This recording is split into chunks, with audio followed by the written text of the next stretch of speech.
11th century, the Himalayas, a cave suspended in the white void of the high mountains. The yogi Milarepa sits amidst a storm that has raged for 3 weeks. He wears only a thin cotton cloth. To the observer standing outside in the gale, this looks like the end. You see a man freezing, his body exposed to the unforgiving elements, surely about to fade into the ice. The wind howls, threatening to tear him from the mountain face. The cold is absolute. It is a cold that snaps stone and freezes breath before it leaves the lips. But what the storm does not know is that it is not destroying him, it is fueling him. Inside that cave, Milarepa is not freezing, he is burning. He is generating a heat so intense, it melts the snow in a circle around his body. He is not surviving by fighting the cold. He is surviving by vibrating at a frequency higher than the ice. He understood a secret that modern science is only just beginning to measure.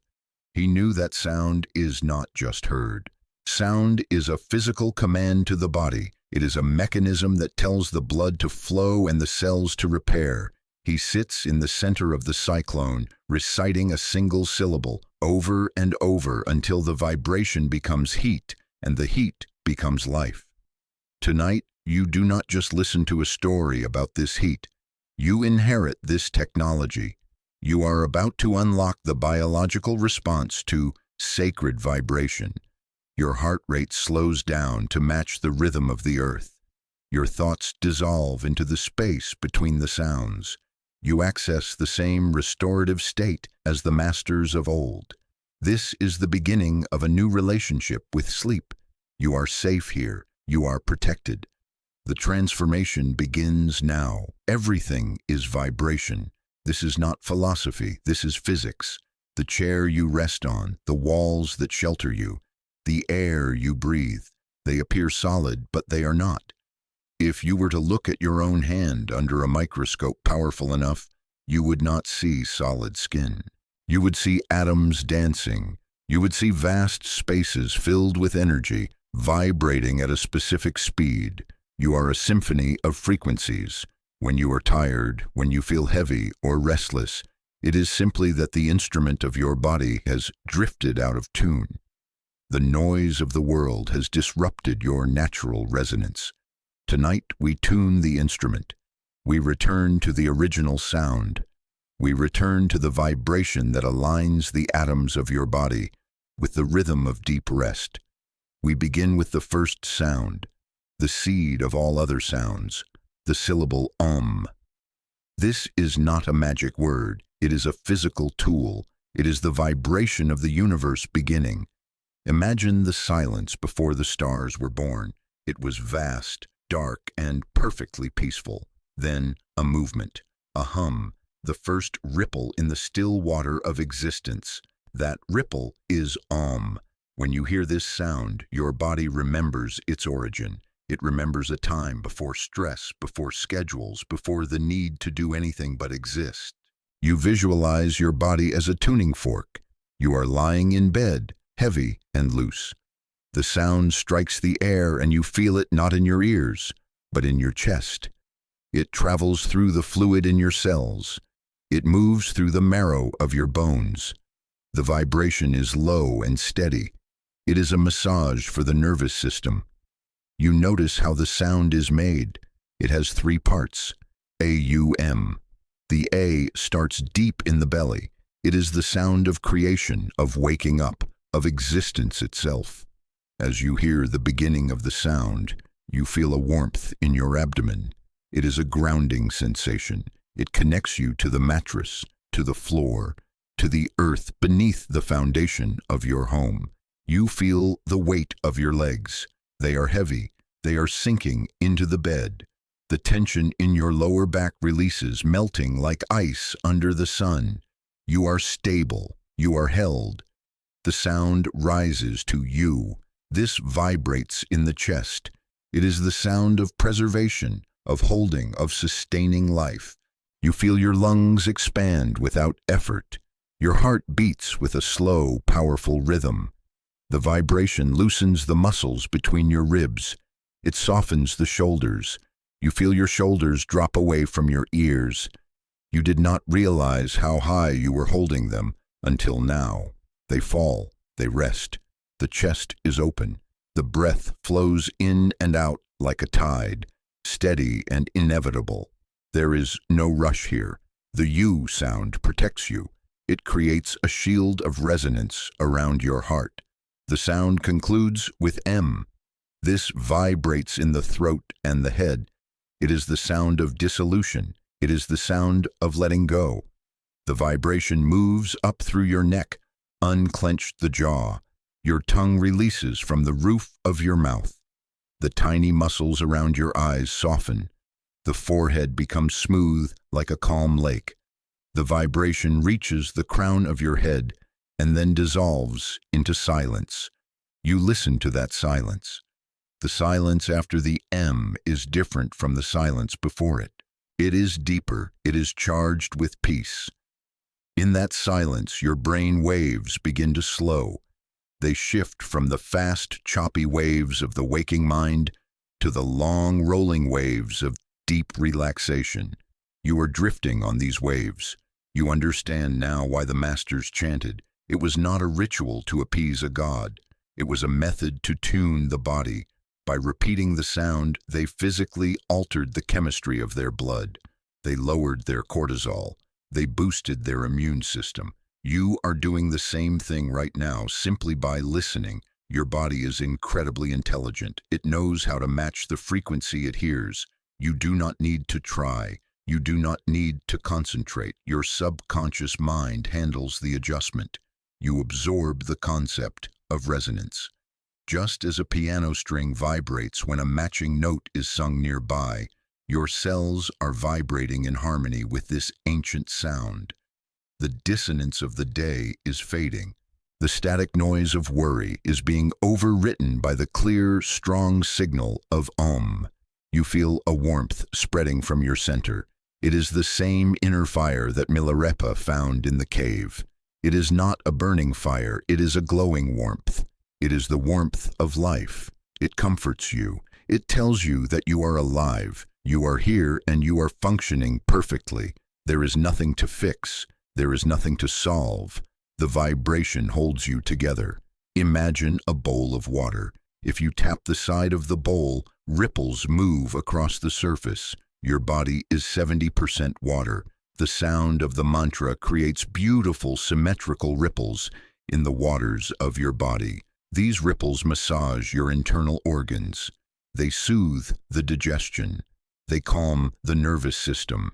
Every cell is being bathed in this frequency. You are literally being washed by sound. This is the foundation. Before we can travel to the specific healing of the heart or the mind, we must establish this base. The base is the universal hum. It is the background noise of peace. You are connecting to a grid of energy that has supported life for millions of years. You are plugging back into the source. As you lie here sinking deeper into the mattress, you realize that you are not separate from the sound. You are the sound. The boundary between your skin and the air feels less solid. You are expanding. You are becoming part of the room, part of the night, part of the quiet rotation of the earth. There is an immense relief in this. You do not have to be a separate person right now.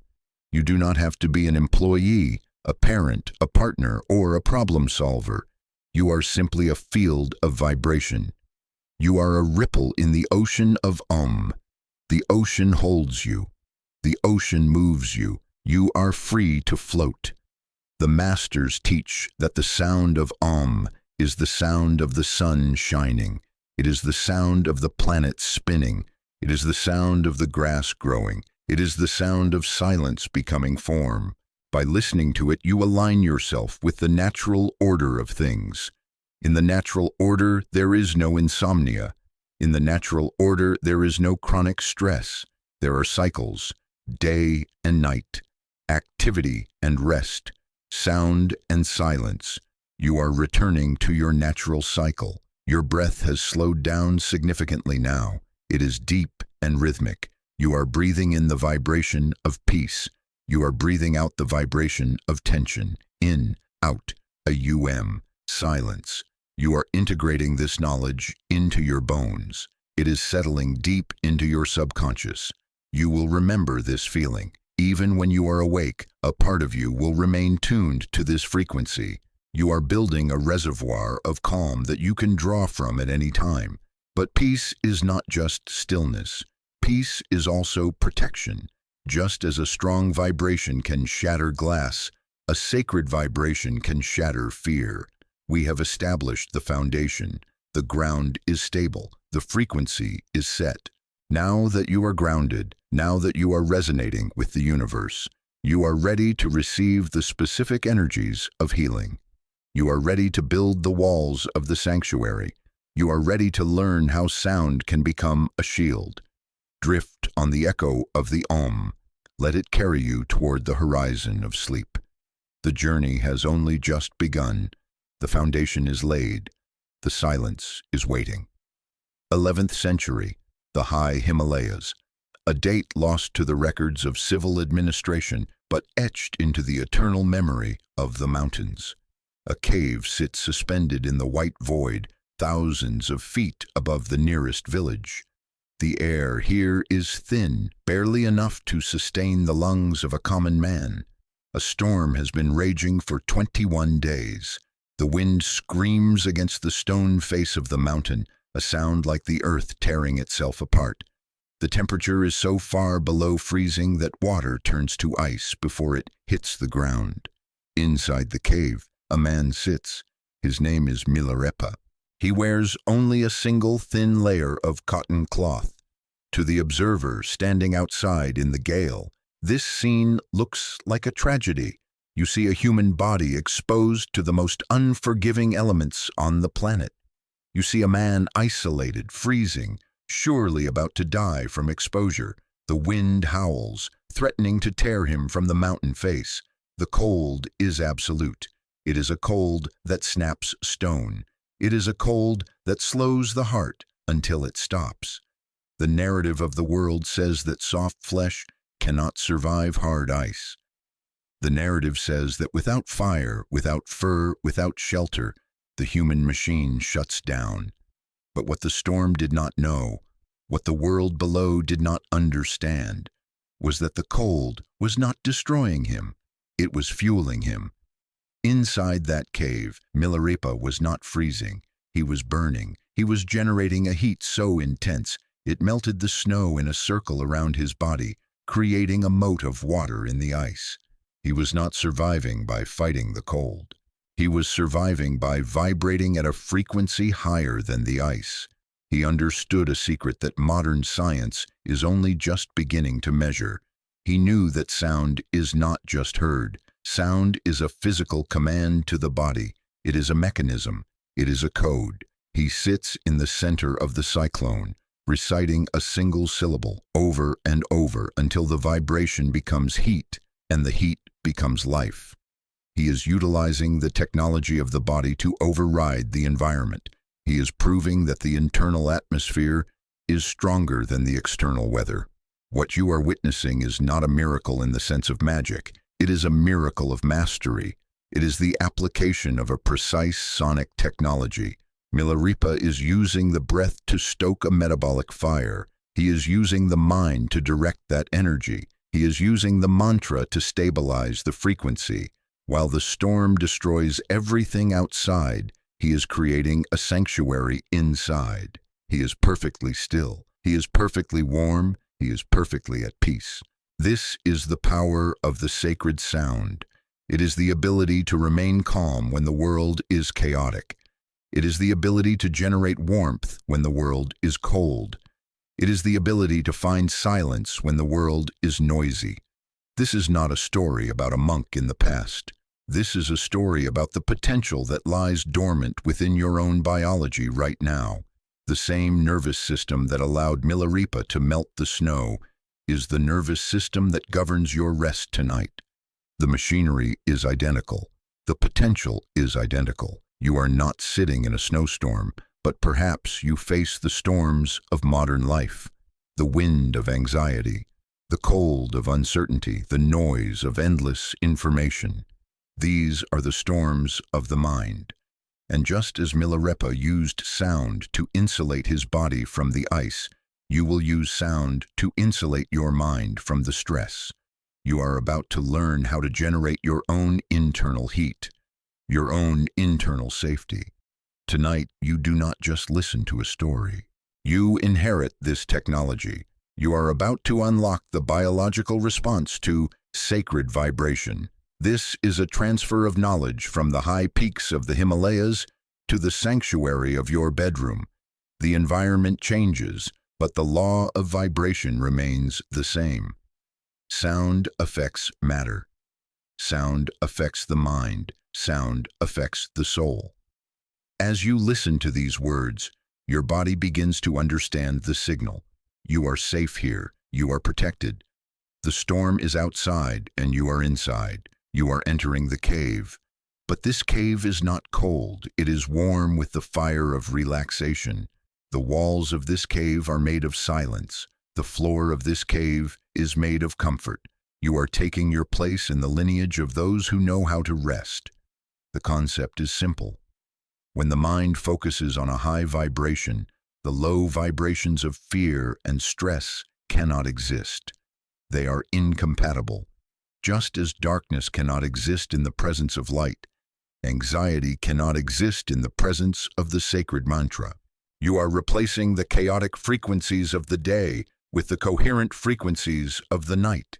You observe the scene of Milarepa one last time. The snow is falling, burying the world in white, but the circle around him remains clear. The heat radiates from his center. He is the master of his experience, and now you become the master of yours. You turn your attention away from the mountain and toward your own body. You feel the warmth of your covers. You feel the support of your bed. You realize that you have everything you need to be at peace. The foreshadowing is clear. The storm outside may rage, but inside, a profound transformation is taking place. You are beginning to burn the fuel of stress and convert it into the heat of relaxation. You are beginning to melt the ice of tension. You are beginning the journey inward. The external world is fading. The internal world is awakening. The fire is lit. The sound begins. You are lying in a safe place. The date is today. The time is now. The location is the sanctuary of your own bed. The world outside has continued its relentless pace, rushing from one task to another, driven by the clock and the calendar. But here, in this room, time operates differently. Here, time is not a line that pulls you forward. It is a pool that holds you afloat. You may believe that sleep is something you must do. You may believe that you must try to sleep, that you must achieve rest. This is a common perception. It is the perception of the conscious mind, which believes it must control every outcome. But this perception is incorrect. Sleep is not an action.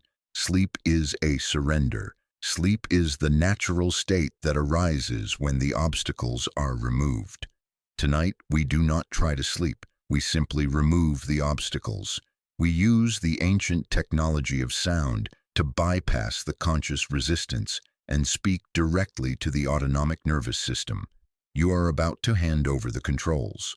You are about to trust the wisdom of a system that has been evolving for millions of years. Your body is a receiver. It is constantly scanning the environment for signals. For most of the day, it receives signals of alert. The traffic, the screens, the conversations, the deadlines, these are all signals that say, stay awake, be ready. Your body responds by producing cortisol and adrenaline. This is the biology of survival. It is effective, but it is exhausting. Now we change the signal. We introduce a new input. The sacred mantras and the stories of the masters are not just entertainment. They are biological commands. They are acoustic keys that fit the lock of your parasympathetic nervous system. When you hear these rhythms, your brainstem receives a message. The danger is over. The hunt is finished. It is safe to rest. You understand that this process is automatic. You do not need to make your heart beat slower. It will slow down on its own as it entrains to the rhythm of the words. You do not need to tell your muscles to relax. They will release their tension as the vibration washes over them. You are the passenger, not the driver. Your only task is to remain present and allow the sound to enter. This is a shift in identity. For the last 16 hours, you have been the doer, you have been the solver, you have been the thinker. Now you become the receiver. You become the space in which the rest happens. This shift is the secret to deep healing. The body heals when the I steps out of the way. The body repairs its tissues, consolidates its memories, and cleanses its toxins only when the conscious mind relinquishes control. We are about to guide you through a journey of sound. We will move through the layers of the mind, from the surface chatter to the deep silence. We will use the specific vibrations that the Tibetan masters used to navigate the landscapes of consciousness. They mapped the territory of the mind centuries ago. They left us the coordinates. You feel the weight of your body pressing down. This is gravity, the Earth's way of hugging you. You accept this embrace. You allow the mattress to rise up and meet you. You realize that you do not need to hold yourself up. The earth is holding you. The bed is holding you. The room is holding you. There is a concept in the ancient texts called the Great Release. It is the moment when the warrior puts down the sword. It is the moment when the traveler puts down the heavy pack. You are that warrior. You are that traveler. The day is the heavy pack. You have carried it for miles. You have carried the conversations, the decisions, and the responsibilities. Now you stand at the threshold of the temple of sleep. You unclasp the straps. You let the pack slide from your shoulders. It hits the ground with a thud. You feel the sudden lightness in your back. You stand tall, unburdened. This is the biological command. Drop the weight. The command travels from your brain to your neck. The muscles there, which hold the head high all day, soften. They turn from solid rope into liquid. The command travels to your shoulders. They drop away from your ears. The command travels down your spine, vertebra by vertebra, turning the column of bone into a flexible chain of light. You are witnessing the transition from the sympathetic state, fight or flight, to the parasympathetic state, rest and digest. This is a physical change. Your blood vessels are dilating, bringing warmth to your hands and feet. Your digestion is settling. Your breathing is shifting from the upper chest to the deep belly. This is not a metaphor. This is physiology. You assimilate the truth that you are designed for this. You are not fighting against your nature to find sleep. You are returning to your nature. The state of deep, restorative sleep is your birthright. It is the factory setting of the human machine. The stress of the day was the anomaly. The peace of the night is the reality. As we move forward, you will hear sounds that have been polished by millions of repetitions over thousands of years. These sounds are smooth. They are heavy with the energy of peace. They act like a weighted blanket for the mind. Each syllable is a command to let go. Each story is a permission slip to drift away. You are ready. The biological command has been issued. The body is responding. The mind is listening. The bridge has been lowered. You are crossing over from the land of effort to the land of ease. You leave the identity of the worker at the door. You enter as the sleeper. The transformation is underway. You absorb this truth. You integrate this safety. You are drifting toward the source.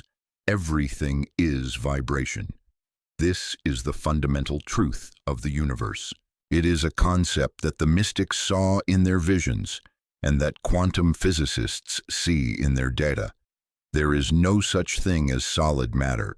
There is only energy vibrating at different rates.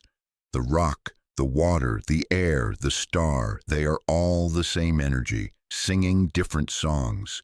You visualize your own body in this light. You look at your hand resting on the bed.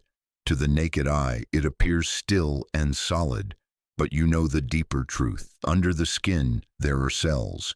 Inside the cells, there are molecules. Inside the molecules, there are atoms. And inside the atoms, there is vast, empty space filled with vibrating particles. You are a symphony of movement. You are a collection of frequencies humming together to create the shape of a human.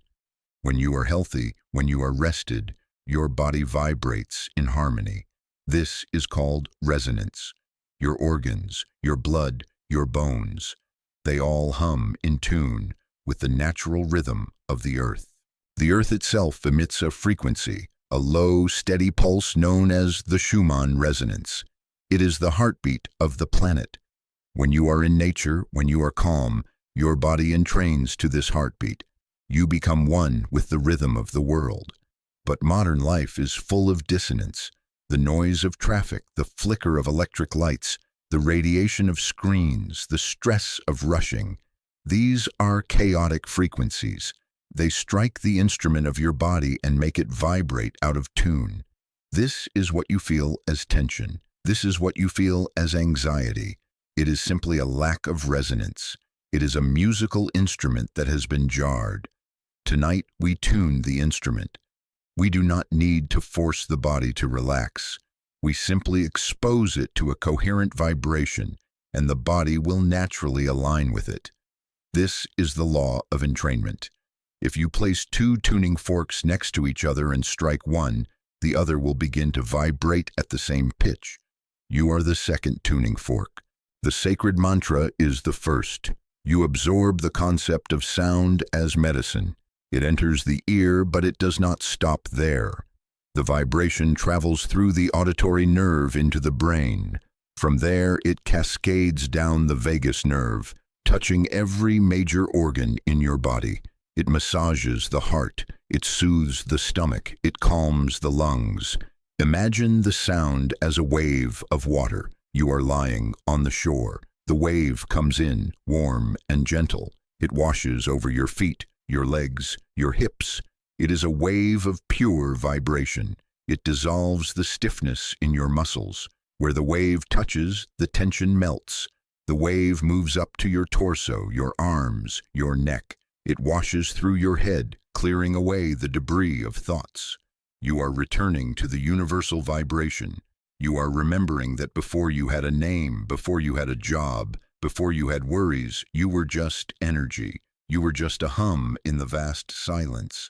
This memory is stored deep in your cells. The mantras we will use are designed to unlock this memory. You feel a gentle buzzing in your hands and feet. This is the life force, the prana, flowing freely. When the blocks of stress are removed, the energy circulates. It feels like a warm glow. It feels like a subtle electricity. It is pleasant. It is comforting. It is the feeling of the body repairing itself. You integrate the understanding that you are not separate from the universe. You are not a lonely island in a dead sea. You are a wave in a living ocean. The ocean is vibrating with intelligence and compassion. You can stop swimming now. You can stop fighting the current. You can simply float. The ocean will hold you. The vibration will sustain you. The sound is the bridge between the physical and the spiritual. It is the ladder that allows you to climb down from the busy mind into the quiet heart. Every time you hear the sacred sound, you step down one rung of the ladder, deeper, slower, quieter. You accept that your body is a listening device. Even while you sleep, your ears are open. Your subconscious is listening. It is drinking in the vibration. Tonight, we feed the subconscious with the highest quality food. We feed it sounds of safety, sounds of order, sounds of eternity. The dissonance of the day is fading. The static noise is being tuned out. You are locking onto the clear signal. You are vibrating at the frequency of peace. You are vibrating at the frequency of healing. You are vibrating at the frequency of deep, dreamless sleep. You are the tuning fork. The mantra is the striker. The vibration is true. The alignment is happening now. You feel the hum in your chest. You feel the hum in your bones. You are coming back into harmony. You are coming home. We begin with the first sound, the seed of all other sounds, the syllable Om. This is not magic. This is mechanics. It is the sonic representation of the universe beginning. Imagine the silence before the stars were born.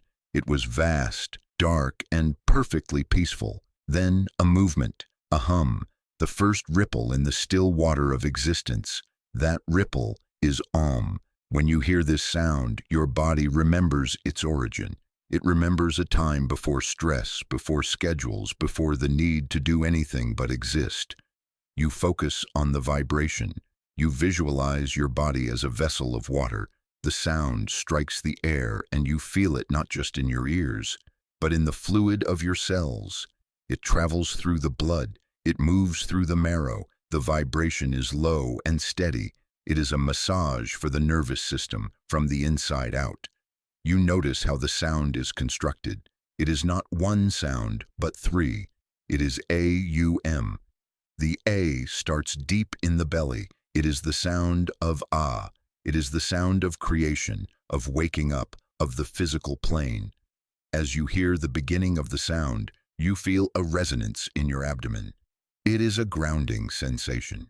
It connects you to the mattress, to the floor, to the earth beneath the foundation of your building. You feel the weight of your hips. You feel the density of your legs. The A is the earth element. It tells your body, you are here, you are solid, you are safe. The tension in your lower back releases, melting like ice under a warm sun. The knots in your stomach dissolve. You are stable. You are held by the gravity of the planet. You absorb the vibration of the A into your gut, the center of your intuition. It is a warm, golden, heavy feeling. The sound glides seamlessly into you. This is the sound of Oo. It vibrates in the chest. It is the sound of preservation, of holding, of the atmosphere. You feel your lungs expand without effort. Your heart beats with a slow, powerful rhythm, sinking to the Oo. The vibration loosens the intercostal muscles between your ribs. It softens the sternum. The U is the air element. It tells your body, you are free, you are open, you are loved. You feel your shoulders drop away from your ears. You did not realize how high you were holding them until this moment. They fall, they rest. The chest is open and spacious. The breath flows in and out like a tide, steady and inevitable. There is no rush here. The U sound protects you. It creates a shield of resonance around your heart center. The sound concludes with M. This is the sound of M. It vibrates in the throat and the head. It is the sound of dissolution, of letting go of the void. The vibration moves up through your neck, unclenching the jaw. Your tongue releases from the roof of your mouth. The tiny, tight muscles around your eyes soften. The forehead becomes smooth like a calm lake at dawn. The M is the space element. It tells your body, let go, dissolve, sleep. The vibration reaches the crown of your head and then evaporates. It takes your thoughts with it. The endless chatter of the monkey mind is absorbed into the and silenced. You are no longer thinking, you are vibrating. And then there is the fourth part of the syllable, the silence. The silence that follows the Om is not empty. It is pregnant with peace. It is called Turiya. In that silence, your brain waves shift. They move from the jagged, fast beta waves of thinking to the long, slow alpha and theta waves of dreaming. You are drifting on these waves. You listen to the silence after the sound. It is deeper than ordinary silence. It is a silence you can feel. It is a velvet curtain that has fallen over the world. In this silence, the body activates its repair protocols. The immune system wakes up. The cellular cleaning begins. The mind rests. You repeat this cycle in your awareness. The A grounds you in the body. The U opens your heart. The M clears your mind. The silence takes you into sleep. Silence, earth, atmosphere, heaven, void, waking, dreaming.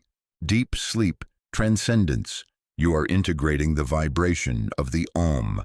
It is becoming part of your breath. Every exhale is a silent Om. Every inhale is a drawing in of peace. You do not need to speak it out loud. The internal recitation is even more powerful. It vibrates through the corridors of your mind. The syllable Om is the sound of the sun shining. It is the sound of the planet spinning. It is the sound of the grass growing. By listening to it, you align yourself with the natural order. In the natural order, there is no insomnia. In the natural order, there is no anxiety. There are only cycles, day and night, activity and rest, sound and silence. You are returning to your natural cycle.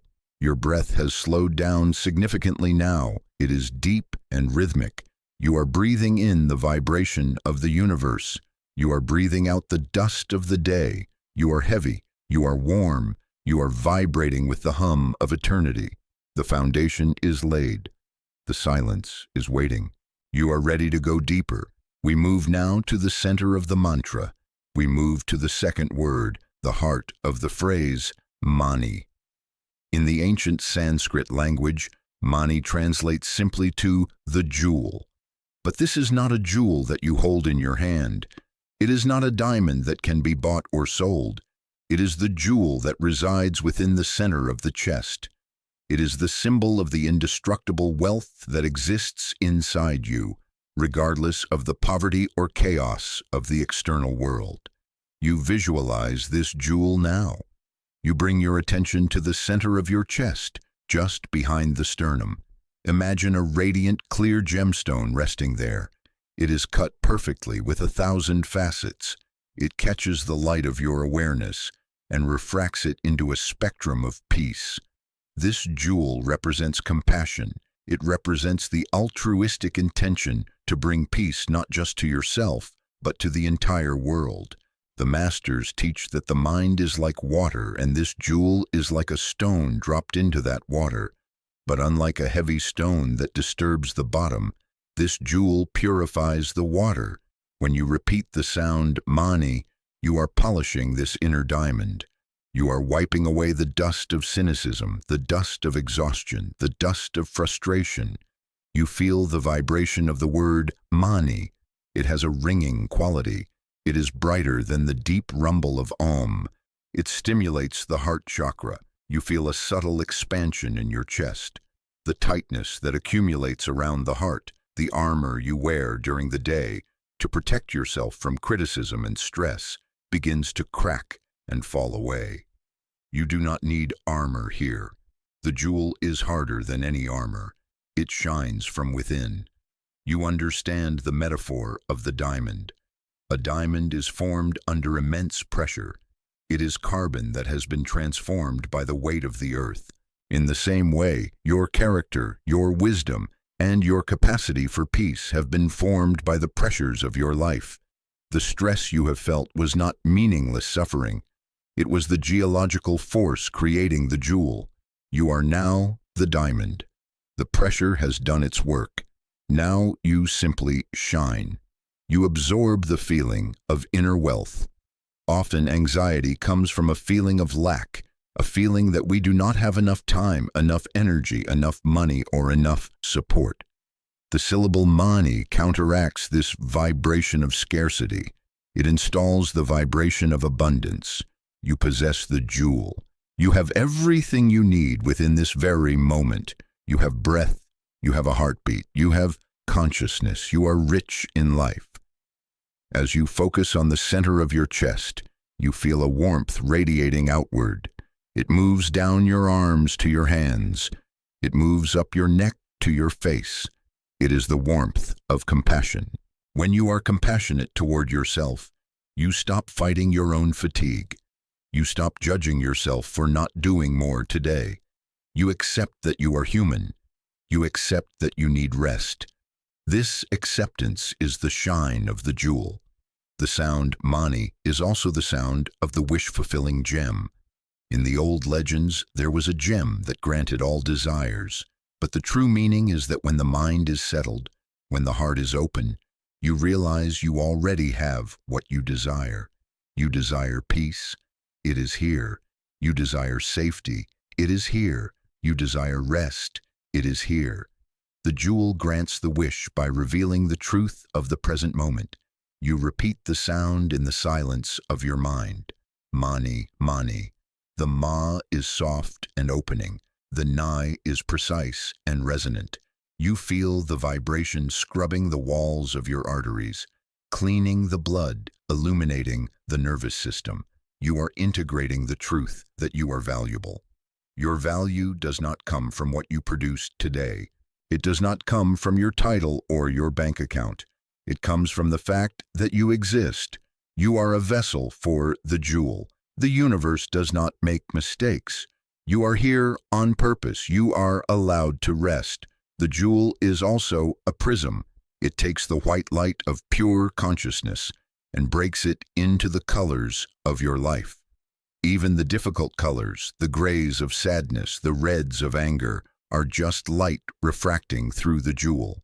They are beautiful in their own way. They are temporary. But the jewel itself remains clear. It is never stained by the colors it reflects. This is a profound realization for deep sleep. Your thoughts are just colors passing through the jewel. Your worries are just light. The jewel, the witness, the observer, remains untouched. You can watch the thoughts pass without chasing them. You can watch the colors fade as the night deepens. You feel a sense of heaviness in the chest. But it is a good heaviness. It is the weight of gold. It anchors you to the bed. You are sinking deeper into the luxury of sleep. You are guarding the jewel, not with tension, but with silence. The treasure is safe. You are the keeper of the light. The vibration of Mani seals this truth into your subconscious. You are wealthy beyond measure. You are whole. You are radiant. The pressure is gone. Only the diamond remains. We flow from the jewel to the flower. We arrive at the third word of the mantra, Padme. Padme translates to the lotus. This is the most famous symbol in all of Eastern wisdom, and tonight you understand why. The lotus is a flower that follows a specific journey. Its roots are buried deep in the thick, dark, stagnant mud at the bottom of a pond. It grows upward through the murky water, fighting for the light. And finally, it breaks the surface and opens its petals to the sun, pristine, white, and completely unstained by the mud from which it grew. This is the story of your sleep. This is the story of your mind. You visualize a lotus flower floating on the surface of a calm lake. The water is still as glass. The flower is resting. Its petals are open, soft, and relaxed. This flower is you. The syllable Padme carries the vibration of unfolding.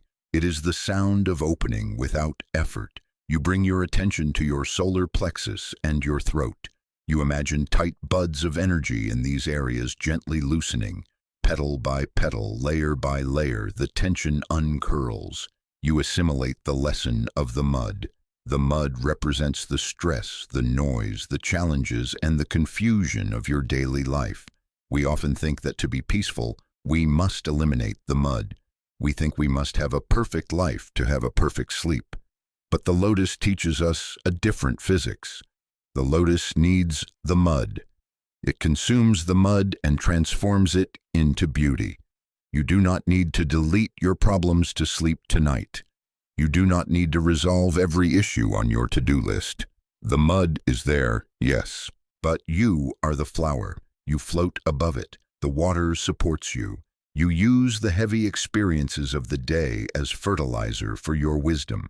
You convert the friction of the day into the stillness of the night. The vibration of Padme is soft and fluid. Padme. It feels like a gentle ripple expanding across the chest. It tells the ribcage to expand. It tells the diaphragm to move freely.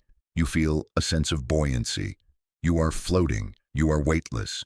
You focus on the texture of the lotus petal. It is hydrophobic. If you drop dirty water onto a lotus petal, it beads up and rolls off, leaving no trace. This is the quality we are installing in your mind right now. The thoughts of tomorrow, the regrets of yesterday, they are just droplets of water. They land on your awareness, but they do not stick. They bead up, they roll off. You remain pristine. You integrate the concept of unstained. No matter what happened today, your core self is clean. No matter what mistakes were made, your spirit is unblemished. Sleep is the nightly ritual of returning to this pristine state. It is the closing of the petals at night to protect the center, and the opening again in the morning. But for now, the petals are wide open to the velvet night sky. You are absorbing the starlight. You feel a coolness in your chest, balancing the warmth of the jewel. It is a refreshing sensation, like cool air entering the lungs. The Padme vibration aligns you with the energy of growth that happens in the dark. We often think growth only happens in the light, in activity, but the most profound growth happens in deep sleep. This is when the brain repairs itself. This is when the memories are sorted. This is when the emotional mud is processed and turned into wisdom. You are not doing nothing when you sleep. You are blooming. You allow the sound to travel into your limbs.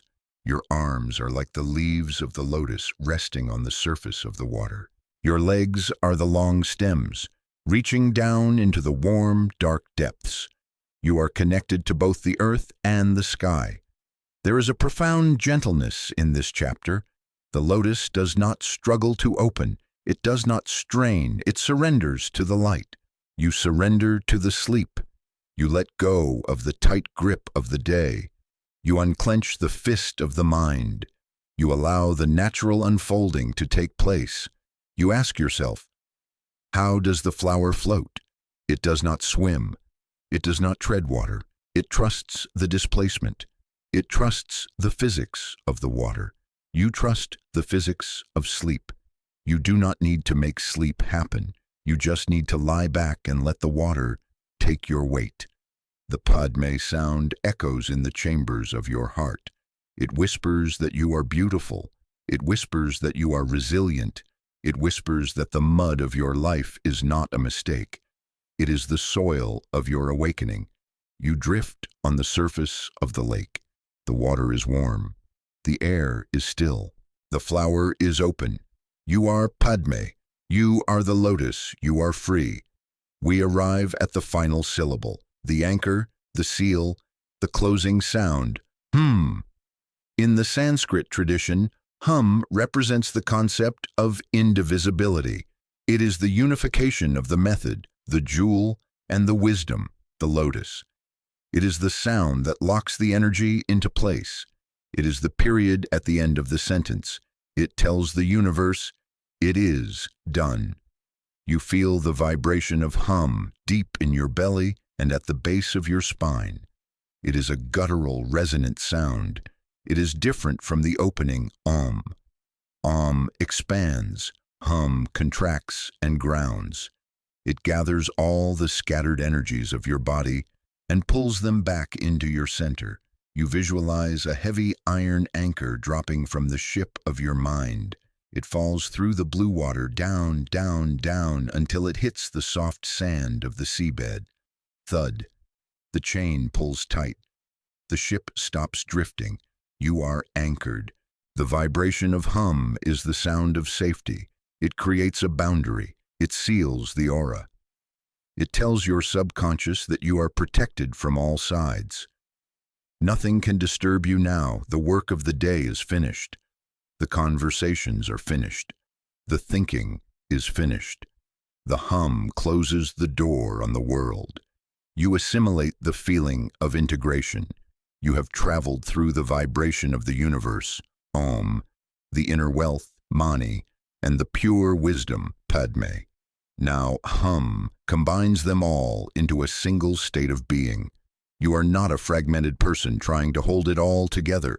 You are one solid piece. You are whole. You feel the physical response to this sound. Your hips become heavier. The large muscles of your thighs and glutes completely release their tension. They trust the bed to hold them. The base of your spine feels warm and secure. This is the root chakra, the foundation of your physical survival. The hum vibrates here, whispering, "You are safe, you are home." There is a sense of finality in this chapter. It is the feeling of turning off the last light in the house. It is the feeling of locking the front door. It is the feeling of pulling the heavy duvet up to your chin. It is the ultimate permission to clock out. The hum destroys the duality of me and my problems. There is only presence. The vibration acts like a sonic wall. Inside the wall there is silence and peace. Outside the wall the world can spin as it pleases. It does not touch you. You focus on the sound of your own breath. The exhale naturally makes a subtle humming sound. You ride this exhale all the way to the bottom. At the very bottom of the breath there is a pause, a stillness. That is the hum. You integrate the truth that you are indivisible. You cannot be broken by stress. You cannot be shattered by failure. You are made of the fundamental energy of the cosmos. The hum reminds you of your density, your reality. You are real. You are here.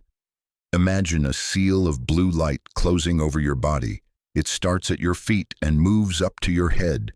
Like a warm sleeping bag of energy, it zips you in. You are contained. You are cozy. The energy you generated in the previous chapters is now trapped inside with you, circulating, healing, repairing. It will not leak out. It will marinate your cells all night long. The mind often tries to stay open, looking for threats. The hum tells the sentry at the gate to stand down. The war is over. The gates are closed. The king is sleeping. You repeat the syllable internally. Hum, hum, hum. It feels like a heavy hand resting gently on your chest, calming a child. It feels like the engine of a car turning off after a long drive. The vibration stops. The heat cools. The silence descends. You are anchored in the deep, dark, nourishing void of sleep. The surface waves may chop and change, but down here, at the anchor point, the water is still. You are connected to the bedrock of existence. You are immovable. You are indivisible. You are asleep. We leave the technical analysis of the sound now, and we drift into the realm of story. The mind loves stories. The conscious mind, the part of you that analyzes and worries, gets distracted by the narrative, allowing the deeper meaning to slip through the back door into your subconscious. This is a story from the high plateaus of Tibet, passed down through generations of wandering mystics. It is the story of the shepherd's stone. There was once an old shepherd who lived alone in a valley so high that the clouds often drifted through his flock like lost sheep. He was a simple man. He could not read the scriptures. He could not debate philosophy. He did not know the complex rituals of the temples in the city, but he possessed a heart of pure gold. Every day, while his sheep grazed on the sparse grass, the shepherd would sit on a large flat stone. He would take out his prayer beads, made of dried seeds, and he would recite the mantra we have just learned, Om Mani Padme Hum. But there was a problem. Because he had never been taught, he pronounced it wrong. He said, Om Mani Padme Hum. And not only did he pronounce it wrong, he had a peculiar visualization.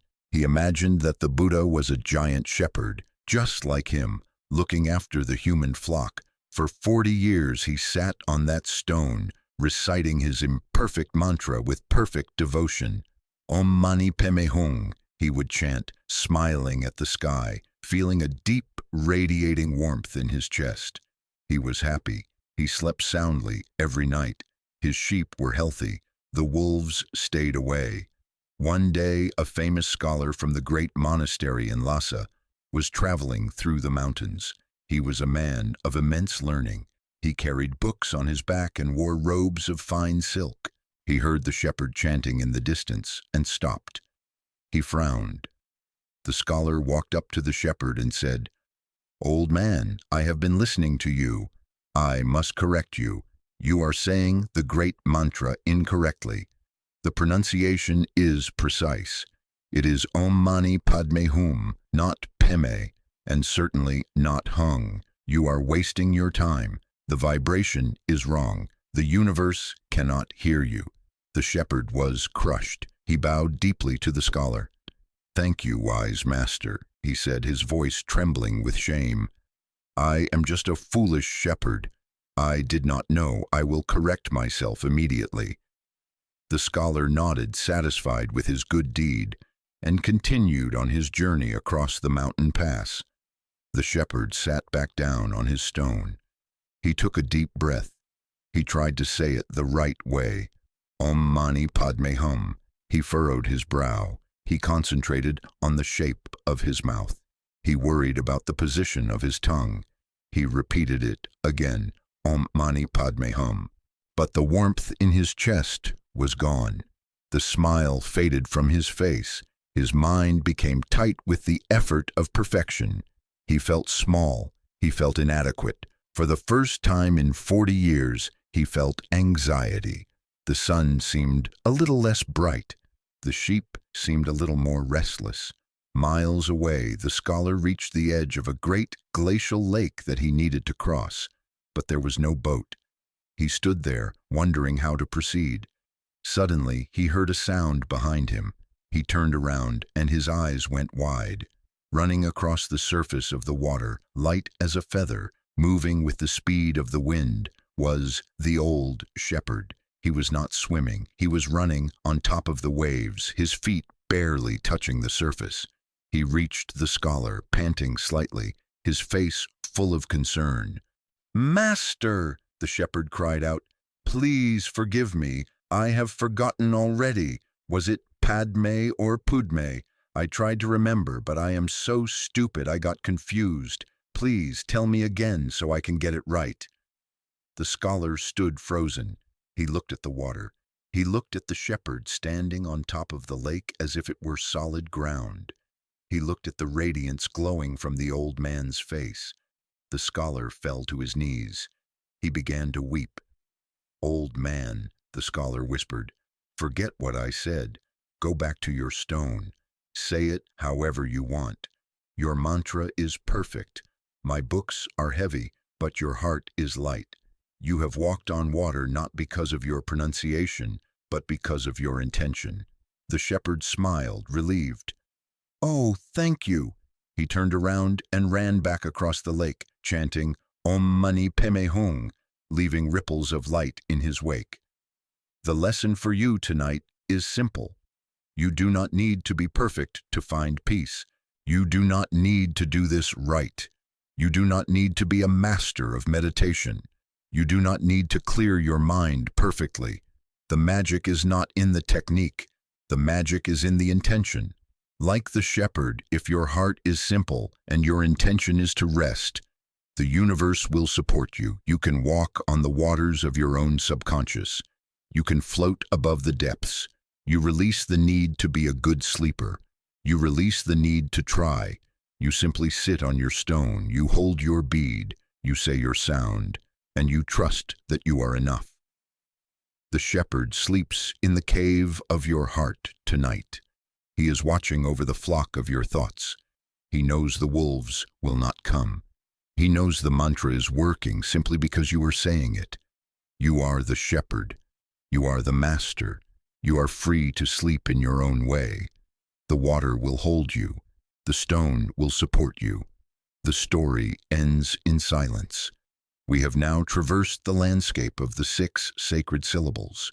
We have climbed from the guttural earth of Om to the radiant jewel of Mani, through the blossoming wisdom of Padme, and anchored ourselves in the indivisible seal of Hum.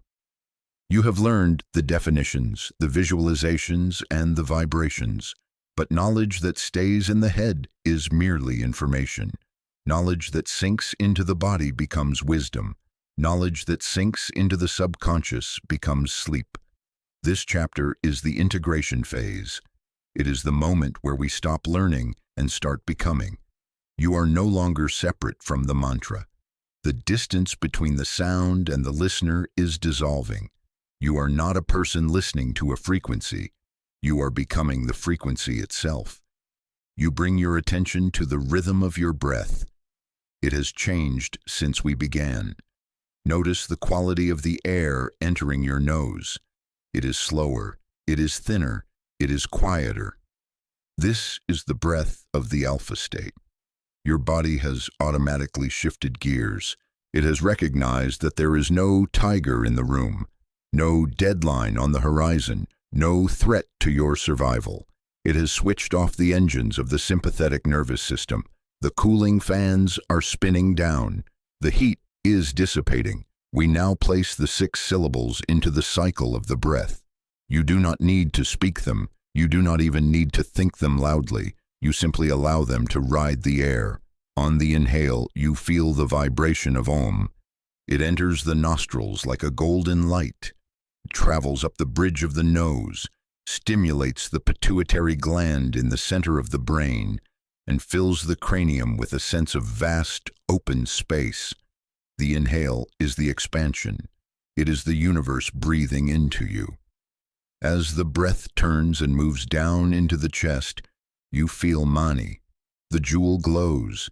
The oxygen enters the bloodstream, carrying this vibration of wealth and luminosity. Every red blood cell picks up a molecule of oxygen and a molecule of peace. They are transported to the farthest tips of your toes and fingers. You are oxygenating your body with compassion. As the breath fills the lower lungs and the diaphragm expands, you feel Padme. The lotus opens. The tension in the solar plexus uncoils. This is often where we hold the knot of anxiety, the tight ball of worry about the future. The vibration of the lotus dissolves this knot. It turns the ice into water. It turns the rock into a flower. The abdomen rises softly, effortlessly, and then the exhale begins. As the air leaves the body carrying away the carbon dioxide and the metabolic waste, you feel hum. The anchor drops, the body sinks, the muscles heavy, the mind empty. The exhale is the sound of surrender. It is the act of giving back to the universe what you no longer need. You repeat this cycle. This cycle is now running on autopilot. You do not need to concentrate on it. It is happening naturally, just as your heart beats, without your command. You are integrating the vibration into your biological rhythm. Scientific studies of monks chanting this mantra show a synchronization of the heart rate variability. The heart stops beating like a metronome and starts beating like music, responsive, fluid, and resilient. Your heart is doing this now. It is coming into coherence. Coherence is the state where the brain, heart, and respiratory system work in perfect unison. In this state, the body regenerates at an accelerated rate. You feel a tingling sensation on the surface of your skin. This is the boundary of your physical form relaxing. We often hold our skin tight, bracing against the world. Now the skin softens, the pores open. You are permeable to the peace in the room. You are absorbing the silence. Let us revisit the silence, the space between the mantras. Om Mani Padme Hum. Silence. Om Mani Padme Hum. Silence. That silence is not empty. It is the integration point. It is where the rewiring happens. In that pause, your brain is consolidating the memory of safety. It is overwriting the old programs of stress. It is deleting the files of fight or flight and installing the files of rest and digest. You are cementing this foundation. You are building a base of granite upon which your sleep will rest. This is not a fragile sleep that will be broken by a noise outside or a worry inside. This is a robust sleep. It is deep. It is heavy. It is fortified by the 6 syllables. You feel the vibration settling into your bone marrow. In traditional Chinese medicine and Tibetan healing arts, the marrow is the deepest storage of energy. It is where the essence of life is kept. By vibrating the marrow, you are replenishing your deep reserves. You are refilling the well. If you have felt drained, if you have felt empty, this is the moment of refilling. The vibration is soaking into the bones. You notice that your thoughts have slowed down. They are still there, perhaps, drifting like slow clouds on a windless day. But they are far away. They do not have the power to touch you. You are watching them from the integration point. You are the mountain. They are the clouds. The mountain does not chase the clouds. The mountain sits. The mountain waits. The mountain is. You are the mountain. The 6 syllables are now part of your anatomy. They are as real as your ribs, as real as your spine. Om is your head. Mani is your heart. Padme is your gut. Hum is your base. You are a living stupa, a living temple of sound. There is a sense of completion in this phase. The foundation is poured. The concrete is setting. You are solidifying your state of relaxation. It is becoming permanent. You will wake up tomorrow feeling a residue of this peace. It will not vanish when you open your eyes. It is being woven into the fabric of your nervous system. You allow yourself to sink through the mattress, through the floor, into the earth below. The earth is the ultimate holder of the hum. It absorbs all weight. It absorbs all tension. You give it all to the earth. The integration is complete. The syllables are locked in. The vibration is humming in the background of your consciousness, a white noise of holiness. You are safe. You are tuned. You are ready. But peace is not just stillness. Peace is also protection. There are forces in the mind, fear, nightmares, sudden anxieties that try to intrude upon this sanctuary. You need a guardian. You need a shield. And so, as the vibration of the 6 syllables settles into the foundation, we prepare to summon the guardian, the green light, the mother of swift action, a presage. The stillness is established, but the mind still holds ancient fears of the dark. What you do not yet know is that a green light is about to rise from the horizon of your awareness, a light that moves faster than fear. We now turn our attention to a new frequency. We shift from the white light of the Om to a deep, verdant emerald green. This is the color of the forest after rain. This is the color of spring growth. This is the color of the second great mantra we will explore, the mantra of the green Tara. In the pantheon of Tibetan healing, Tara is known as the mother of all Buddhas. But she is not a distant, passive deity sitting on a cloud. She is unique. She is depicted sitting with her right leg extended, stepping down from her lotus throne, ready to stand up. She is the only figure who is ever shown in this posture. It is the posture of readiness. It is the posture of action. She is known as the mother of swift action. This might seem contradictory. We are here to sleep. We are here to slow down. Why do we invoke the energy of action? The answer lies in the nature of anxiety. Anxiety is a freeze state. When you lie in bed worrying, your mind is racing, but your body is paralyzed. You are stuck in the loop of what if. You are frozen in the fear of the future. You are trapped in the paralysis of the unknown. Green Tara is the antidote to this paralysis.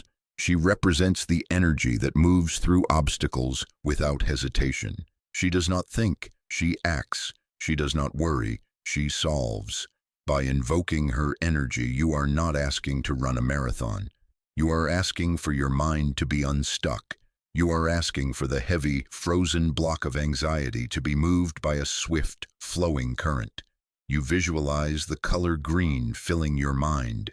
It is not a harsh, neon green. It is the soft, nourishing green of moss. It is the color of chlorophyll, the substance that turns sunlight into energy. This color has a specific wavelength that is deeply soothing to the human eye and the human brain. It is the color of safety. For millions of years, our ancestors knew that if they were surrounded by green, there was water, there was food, there was shelter. Green means life. Green means go, but not in the sense of rushing, in the sense of flowing. You absorb the concept of swiftness as a form of peace. Think of a stagnant pond. It breeds mosquitoes, it becomes murky. Now think of a swift-flowing mountain stream. The water is clear, it is cold, it is fresh. Nothing can stagnate in it. Tara is the stream. When you invite her swift energy into your sleep, you are flushing out the stagnation of the day. You are allowing the mental debris to be carried away by a fast-moving current of compassion. You do not hold onto it. You let the stream take it. There is a biological truth here. Fear lives in the delay. Fear lives in the gap between a problem and a solution. The longer you wait, the bigger the fear grows. Tara closes the gap. She represents the intuitive wisdom that knows exactly what to do. When you trust this energy, you don't have to plan. You don't have to strategize for tomorrow. You can sleep knowing that when the moment for action comes, you will be ready. You will be swift. You will be clear. You feel this green energy entering your nervous system. It feels different from the Om Mani Padme Hum. It feels cooler. It feels like a refreshing breeze entering a hot room. It circulates through your nerves, untangling the knots. We often believe that to be safe, we must be vigilant. We must stay awake to watch the door. Tara says, I will watch the door. You sleep. She is the ultimate protector. She acts before the threat even arrives. Her swiftness is faster than the speed of your worry. Before you can even think of a fearful thought, her compassion has already dissolved it. You assimilate the feeling of trust. This is the hardest thing for the anxious mind to do. To trust that things will be okay without your constant supervision. You are holding up the world with your mind, or so you think. Tara gently takes the weight of the world from your hands. I have this, she says. My hands are faster than yours. My eyes are sharper than yours. Rest now. You allow your muscles to respond to this permission. The large muscles of the legs, the muscles of running, of fighting, of standing, they finally switch off. The leg that was ready to run is now the leg that rests. The right leg of Tara is extended so yours doesn't have to be. She takes the step for you. You visualize a forest of ancient pines surrounding your bed. The air is rich with oxygen. The smell of pine and earth fills your nose. The green canopy above blocks out the harsh lights of the city. You are hidden. You are cradled in the vegetation of the earth. This green energy is also the energy of the wind. In the Tibetan element system, green represents the air element, not a storm but a steady movement of air that brings freshness. You feel this air circulating in your lungs. It is cleaning out the stale air of the past. You are no longer stuck. That is the message of this chapter. Whatever problem is gnawing at you, whatever what if is keeping you awake, it is being handled by a force greater and faster than your conscious mind. You do not need to figure it out tonight. The mother of swift action is on patrol. Her green light is sweeping the perimeter. The paralysis is breaking. The ice is melting into the stream. You are flowing. You are safe. You are free to let go of the controls. Now that the green energy is present, we must shape it. Energy without structure is just a feeling. Energy with structure is a tool. Tonight, we build a specific structure. We build a shield of compassion. In the ancient visualizations, the practitioner does not just imagine the deity. They imagine a sphere of protection. This is not a wall of stone that can be broken. It is a sphere of light. It is impenetrable because it is made of the highest vibration. Nothing low vibration can pass through it. You visualize your bed. See it clearly in your mind's eye. Now imagine a point of emerald light appearing in the center of your chest. This light begins to expand. It grows outward, moving through your skin, past your pajamas, past the duvet, It continues to expand until it forms a perfect bubble around your entire body. This is the sphere of Tara. It is transparent, glowing with that deep, verdant green. It hums with a low, protective power. You create the boundary. This is a vital psychological step for sleep. Insomnia often comes from leaky boundaries, the feeling that the stress of the world, the demands of others, and the noise of the environment are invading your personal space. You feel exposed.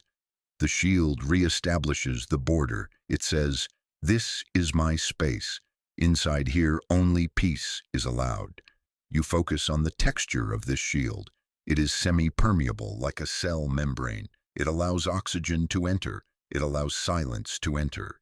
It allows love to enter, but it blocks everything else. They hit the green light and dissolve into harmless smoke. They cannot touch you. You are in a quarantine of peace. You connect this visualization to your biological immune system. Your body has a physical shield, your skin, your white blood cells. They are constantly patrolling, removing intruders. The green shield is the psychic equivalent. It is the immune system of the soul. By visualizing it, you are sending a signal to your physical immune system to strengthen itself while you sleep. "I am safe," you tell your cells. "The perimeter is secure." You feel the atmosphere inside the bubble change. The air becomes still. The temperature is perfect. It feels like a womb. It feels like a sanctuary. You realize that you have traveled far away from the chaos of the world. Even though you haven't moved an inch, you have retreated into the fortress of the green light. The mantra associated with this shield is Om Tare Tutare Ture Soha. We will explore the meaning later, but for now you just feel the vibration of the shield humming. Tare, Tutare. It is the sound of the shield reinforcing itself. You look at the darkness of your room. It is no longer an empty, scary darkness. It is filled with the presence of the green light. The shadows are pushed back. The corners of the room are cleansed. You absorb the concept of invincibility, not the invincibility of a warrior fighting a war, but the invincibility of the sky. You cannot hurt the sky. You cannot cut the sky. You cannot burn the sky. The shield makes you like the sky. You are beyond the reach of the arrows of stress. There is a profound relief in having a boundary. You can finally put down your own weapons. You don't need to be defensive. The shield is doing the work. You can take off your armor. You can take off the mask you wear for the world. You can be soft. You can be vulnerable. The softest things are the safest things inside the shield. You imagine the people you love. You can extend this shield to include them. You visualize a green bubble around your children, your partner, your parents, wherever they are. They are safe too. Tara's swift action covers them. This releases the last lingering grip of worry for others. You have placed them in the green container. You have entrusted them to the mother. The silence inside the sphere is absolute. It is a vacuum of noise. It is a pressurized cabin of calm. You feel your eyelids becoming heavy, not with exhaustion, but with the weight of comfort. You are sinking deeper into the mattress, knowing that nothing can pull you out. You are invisible to the problems of the world. They scan for you, but they cannot find you. You are cloaked in compassion. You are hidden in the green. The shield is active. It does not need a battery. It is powered by the universal current of compassion. It will hold for 8 hours. It will hold until the sun rises. You are sealed in. You are secure. The mind engages with stories because stories mimic the structure of a dream. They allow us to bypass logic and enter the realm of feeling. Tonight, to deepen your trust in this green shield, we travel back to the 12th century to the Indian Ocean to hear the story of the merchant Jatari. Jatari was a man of business. He dealt in spices, cinnamon, cardamom, and saffron. He was a man of logic, a man of numbers, a man who believed that if you planned enough, you could control reality. He had calculated the winds. He had mapped the currents. He had hired the best crew. He believed he was safe because he was smart. He was crossing the ocean with a cargo worth a king's fortune when the sky turned a color he had never seen before, a bruised, sickly purple. The wind died instantly. The sails went slack. The ocean became flat as a mirror. The silence was louder than a scream. And then the water exploded. It wasn't just a storm, it was a cyclone. Waves the size of temples rose up and crashed down on the wooden deck. The mast snapped like a dry twig. The rudder was torn away. In an instant, all of Jatari's calculations, all his maps, all his logic were rendered useless. The ocean did not care about his business plan. Jatari stood on the heaving deck, clutching a rope. For the first time in his life, he was completely helpless. Panic, cold and sharp, seized his chest.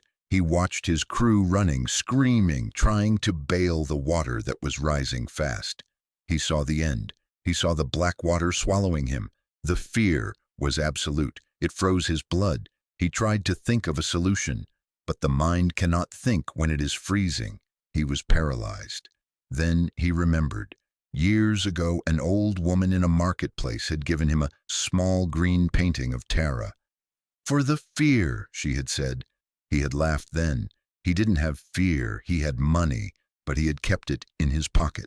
In the chaos, amidst the roar of the wind that sounded like 1,000 demons, Jatari closed his eyes. He realized he could not row, he could not steer, he could not fight. The doer was dead. Only the receiver remained. He let go of the rope. He sat down on the wet, tilting deck. He visualized the color green. He visualized the mother of swift action. He didn't ask to be saved. He didn't bargain. He simply surrendered. He began to chant the mantra, screaming it internally against the roar of the wind. Om Tare Tutare Ture Soha. He imagined the ship was not on the ocean, but inside the green sphere. He imagined the waves were not water, but the hem of Tara's dress. A strange thing happened. The storm did not stop immediately. The waves still crashed. But the storm inside Jatari stopped. The panic vanished. The freezing cold in his chest was replaced by a blazing green heat.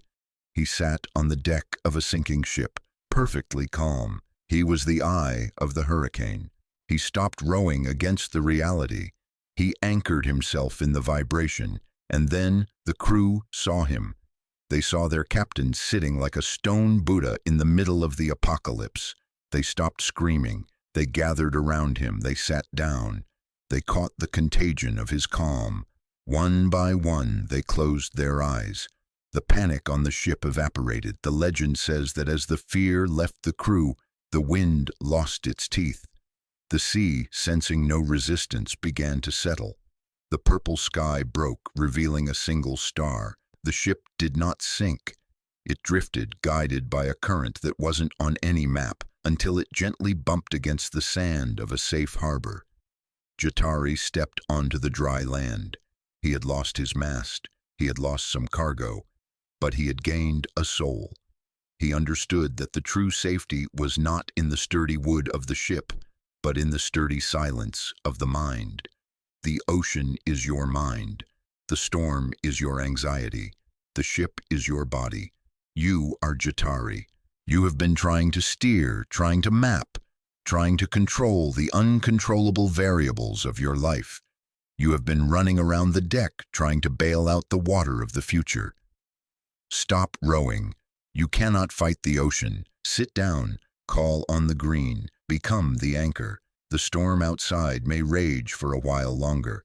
The circumstances of your life may be choppy, but inside the sphere, inside the chant, you are untouchable. You do not need the storm to stop in order to be peaceful. You can be peaceful in the middle of the storm, and often when you find that peace, the storm dies down on its own. You accept the lesson of the merchant. Control is an illusion. Surrender is the only safety. The green Tara has the helm. The ship is safe. You can sleep now. The harbor is waiting. We now stand inside the green shield, safe from the external storm. But there is a silent enemy that often lives inside the walls.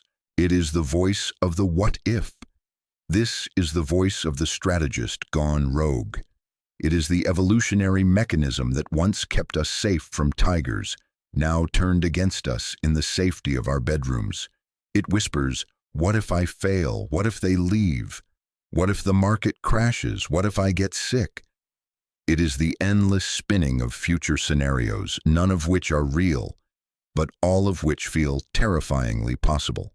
Tonight, we dismantle this mechanism. We do not fight the thoughts. We convert them. You visualize your mind as a projector screen.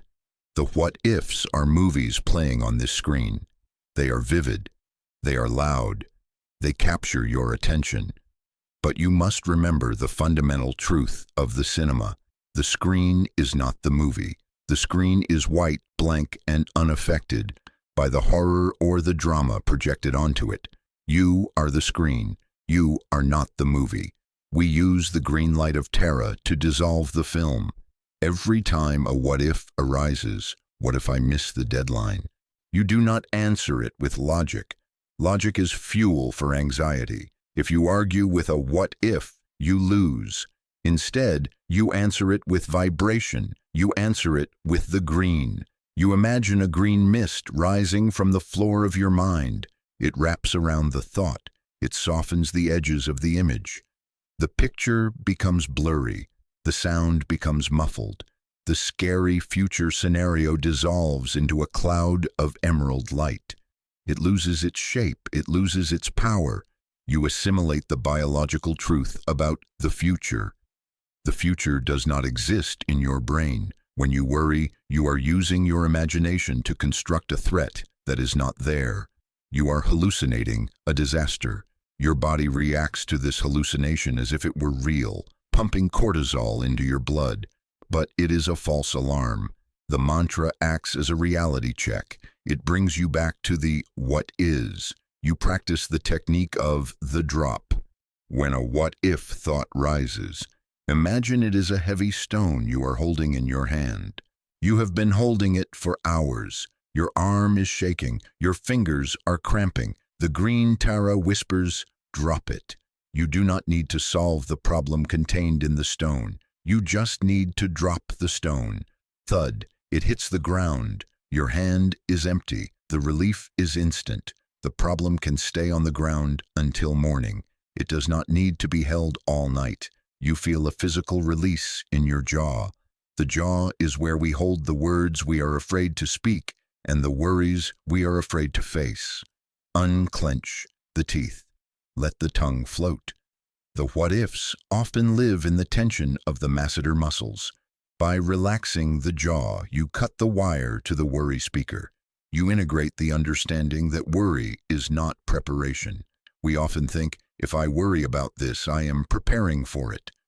This is a lie. Worry depletes the energy you need to handle the future. Rest is the true preparation. Sleep is the ultimate strategy. By dropping the what if, you are actually becoming stronger for whatever tomorrow brings. You use the breath to sweep the mind. Inhale the green light. Exhale the gray smoke of the what if. The projector is running out of film. The scenes are flickering and fading. The screen is becoming blank again. A beautiful, silent, white screen. There is nothing to watch. There is nothing to analyze. There is only the feeling of the sheets against your skin. The what-ifs have been replaced by the what is. And the what is peace.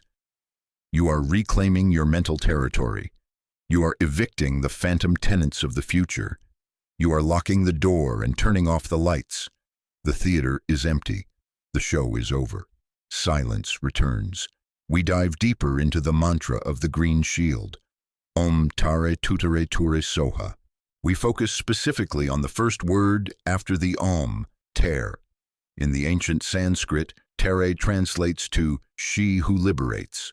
But to understand this, we must understand what liberation means in the context of sleep. We often think of liberation as freedom to do whatever we want. But the deeper liberation is freedom from doing. It is the freedom from the compulsion to be someone.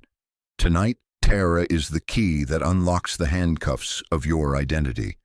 Think of the roles you played today: the employee, the parent, the partner, the driver, the cook, the critic. These are costumes. They are heavy. They require energy to maintain. When you try to sleep while wearing these costumes, it is uncomfortable. You cannot toss and turn freely because the armor of your identity is in the way. The sound ter, pronounced tare, is the vibration of taking off the costume. Ta, you unbutton the shirt of the professional. Re, you step out of the shoes of the responsible one. You visualize yourself standing in a room of green light. One by one, you take off these layers. You peel off the name you answer to. You peel off the history of your successes and failures. You peel off your gender, your age, your nationality. What is left?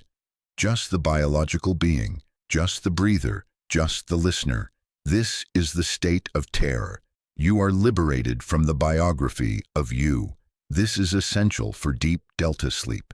In deep sleep, you do not have a name. You do not have a bank account. You are pure consciousness. To enter that state, you must leave the ego at the door. You feel the vibration of terror in the center of your throat. It is a sound of release. It vibrates the vocal cords, relaxing the instrument of speech. You have spoken enough words today. You have explained yourself enough. You have defended yourself enough. Terror says, hush, no more words. You assimilate the feeling of lightness. Without the weight of your identity, you are light as a feather. You could float away. The gravity of your obligations loses its pull. Consider the prisoner who is released from jail. The moment the gate opens, the air smells sweeter. The muscles relax. That is the feeling of tar. You are releasing yourself from the prison of your own expectations. You are releasing yourself from the need to be perfect. You are releasing yourself from the need to be productive. Productivity is a daytime virtue. In the night, it is a vice. In the night, the greatest virtue is emptiness. Terror empties you. You practice the terror breath. Inhale deeply. On the exhale, mentally chant terror and imagine a chain breaking. Snap, the chain of I have to. Snap, the chain of I should have. Snap, the chain of they think that I. You are cutting the ropes that tie the boat to the dock. The boat is drifting out into the open, silent sea. The shore of your personality is getting smaller and smaller. It looks tiny from here. The problems that seemed like mountains on the shore are just little bumps on the horizon. You are free. You are unburdened. You are just a speck of life in the vast green universe, and that is enough. The vibration of tar lingers in the room. It acts as a solvent, dissolving the glue that holds your ego together. You are melting into the mattress. You are becoming liquid. You are becoming mist. You are tear. You are the liberated one. We pause again on this ledge of the mountain. We have invoked the green Tara. We have built the shield. We have silenced the what-ifs. We have liberated ourselves from the identity of the day. Now we must integrate this green energy into the cellular structure. This is the second phase of cementation. The first phase grounded us. This phase protects us. You bring your attention to the color of your internal world. It has shifted. It is no longer just the white light of the Om. It is suffused with emerald. This green light is not static, it is pulsing. It pulses with the rhythm of the mantra, Om Tare Tutare Ture Soha. This mantra is known as the rhythmic mantra. It has a beat, Om Tare Tutare Ture Soha. It mimics the rhythm of a healthy heart. It mimics the rhythm of a rocking cradle. You allow this rhythm to take over your breathing. Inhale, Om Tar. Exhale, Tutare. Inhale, Ture. Exhale, Soha. Soha means hail, or let it take root. It is the sealing sound. Every time you exhale Soha, you are planting the green seed of protection deep in your subconscious soil. You scan your body for any remaining pockets of fear. Fear likes to hide in the stomach, the gut instinct, and the lower back, the kidneys/adrenals. You direct the green light like a laser into these areas. See the stomach unknotting. The acid of anxiety is neutralized by the alkaline green light. See the adrenal glands, which sit like little hats on top of your kidneys. They have been pumping adrenaline all day. Now you bathe them in green. They cool down. They stop pumping. They go dark. The chemical signal for stress is cut off. You feel a profound sense of no threat. This is a rare feeling for the modern human. We are almost always sensing a threat to our status, our money, our time. But in the integration phase 2, the body accepts the reality. There is no tiger. You realize that the green light is not just around you, it is you. You have become the shield. You are not the person hiding inside the bubble. You are the bubble itself. You are the space of safety. This shift in perspective is the threshold of sleep. When you are the space, you cannot be hurt. Clouds cannot hurt the sky. Waves cannot hurt the water. Dreams cannot hurt the sleeper. You use spaced repetition to lock it in. Om tare tutare ture soha. Om tare tutare ture soha. Om tare tutare ture soha. The words lose their meaning and become pure sound, pure sensation, a lullaby sung by the universe to its child. You notice a change in the quality of the dark behind your eyelids. It feels softer. It feels velvety. It is inviting you in. You are no longer afraid of closing your eyes. You are eager to go there. You are eager to explore the green meadows of the dream world. Safety is established. The perimeter is locked. The guards are posted. The green Tara sits at the gate of your mind, smiling, sword in hand, lotus in heart. Nothing harmful can pass her. You are integrated. You are protected. You are ready to descend from the realm of protection into the realm of deep physical repair. The descent begins now. We leave the green forest now. We descend deeper into the cavern of the mind, toward the healing waters. The color shifts. The emerald green fades into a deep, rich, midnight blue. This is the color of the twilight sky, just before total darkness. This is the color of lapis lazuli. We are entering the domain of the medicine Buddha. In the Tibetan tradition, the medicine Buddha is the supreme healer. He is not a doctor who prescribes pills. He is a force that corrects the vibration of matter. His body is described as being made of pure blue light, like a glowing sapphire. This blue is the frequency of deep cellular regeneration. You visualize this lapis lazuli light filling the room. It is a heavy, cooling light. It feels like water. It is darker than the green. It is the color of deep sleep. It signals the brain to release melatonin, the hormone of darkness, the hormone of repair. You focus on the image of the medicine Buddha holding a plant, the myrobalan plant. This plant represents the cure for the 3 poisons: attachment, hatred, and ignorance. But in the context of sleep, it represents the cure for the 3 obstacles to rest: tension, pain, and noise. You imagine this blue light entering your bloodstream. It enters through the crown of your head and flows down like thick, warm honey. It is viscous. It moves slowly. It fills your brain cavity. It soothes the optic nerves tired from staring at screens. The blue light washes over the gray matter, cooling the overheated circuits of thought. It flows down the spine, coating the spinal cord in a protective blue gel. The nervous system, which has been buzzing like a live wire, begins to dim. The voltage drops. The hum of electricity fades into silence. This is the healing phase of the night. Science tells us that during deep delta sleep, the glial cells in the brain shrink to flush out toxins. This is a physical cleaning process. The blue light is the visualization of this cleaning. You feel the lapis light moving into your joints. into the knees, the hips, the elbows, the fingers. It acts as a lubricant. It dissolves the crystals of stiffness. It cools the inflammation. If you have any physical pain, a sore back, a headache, a tight neck, you visualize the blue light pooling in that area. It surrounds the pain. It numbs it. It dissolves it. You understand the difference between numbing and healing. Numbing just hides the pain. Healing corrects the frequency that causes the pain. The medicine Buddha corrects the frequency. He returns the cells to their original blueprint of health. The vibration here is very low and very slow. It is the sound of a large bell struck once, fading into the distance.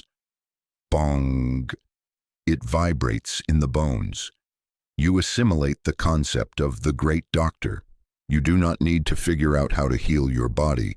You do not need to direct the white blood cells. You do not need to tell the proteins how to fold. The body knows. The blue light is simply the fuel the body needs to do its work. You surrender your body to this intelligence. You hand over the keys to the medicine Buddha. Here, you say, fix it while I sleep. You feel a profound heaviness now. The blue light is dense.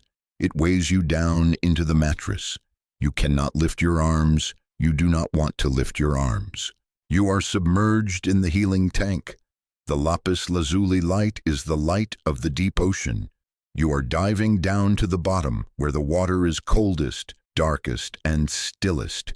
This is where the pearl of health is found. You are no longer a person on a bed. You are a body of light floating in a sea of blue. You are being recalibrated. You are being renewed. The healing has begun. We have entered the blue chamber of the medicine Buddha. The light is established. The intent is set. Now we move from the macro to the micro. We move from the idea of healing to the mechanics of healing. We explore the phenomenon of cellular resonance. You may have heard that cats purr when they are happy. This is true. But cats also purr when they are injured. For decades, scientists were puzzled by this.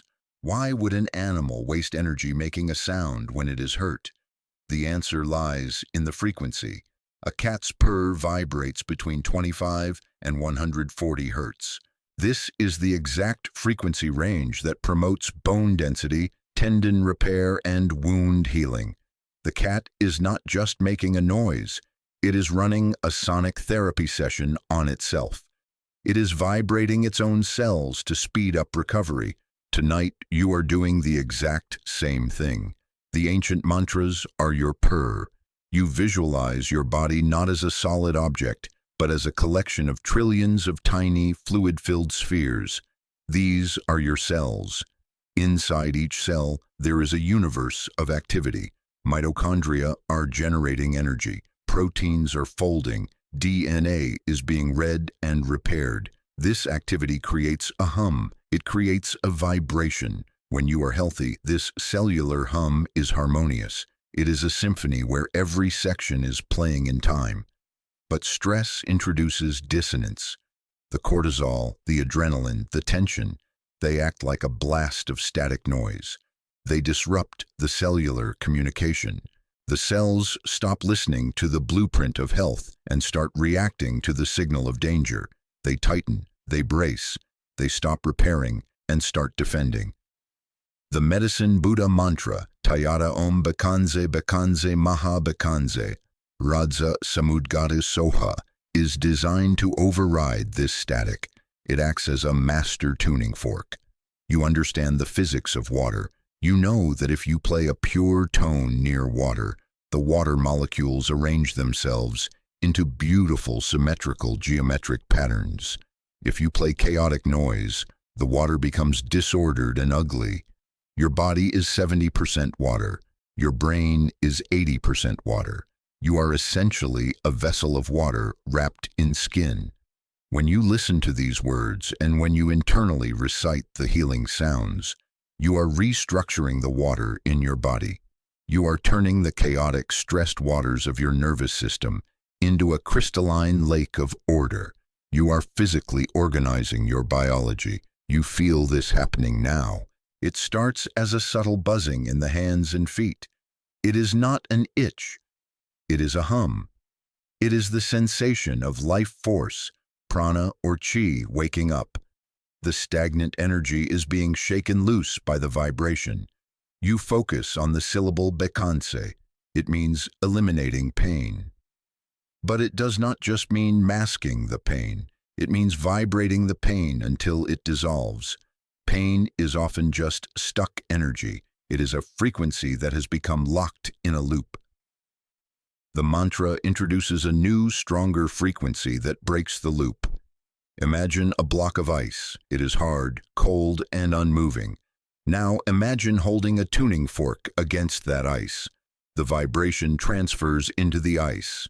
The molecules begin to move faster. The structure weakens. The ice turns to water.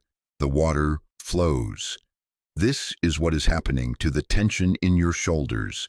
This is what is happening to the tightness in your lower back. The blue light vibration is melting the ice. The cellular resonance is increasing the heat as in not a fever heat, but a metabolic warmth that facilitates flow.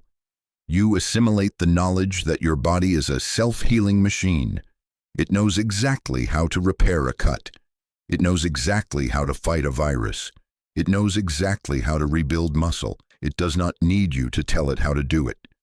It only needs you to provide the right environment. The environment you are providing right now, deep rest, blue light, sacred sound, is the optimal environment for cellular repair. You are giving your cells the resources they have been begging for all day. You feel a deep sense of trust welling up in your chest.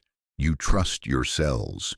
You trust the trillions of microscopic workers who are currently scrubbing the walls of your arteries, knitting together torn fibers and flushing out the waste products of the brain. You are the CEO of this company, and you have signed the order for a night of deep maintenance. You have stepped out of the office to let the workers do their job. The vibration moves deeper. It reaches the bones. Bone is a piezoelectric material. It generates electricity under pressure or vibration. The mantra stimulates the bone marrow, the factory of your blood. You are vibrating the very core of your physical structure. You are strengthening your foundation. This resonance acts as a shield against disease. A body that is vibrating at the frequency of peace is a hostile environment for illness. Illness thrives in low-energy states. It thrives in stagnation. It cannot take root in a body that is flowing with the high-frequency current of the medicine Buddha. You are raising your voltage. You are charging your battery. You drift deeper into this sensation of humming. You are no longer sure where your skin ends and the air begins. You are just a field of resonance, a song singing itself, a purr in the throat of the universe. The blue light is not just around you. It is in you. It is in the nucleus of every cell. You are glowing from the inside out.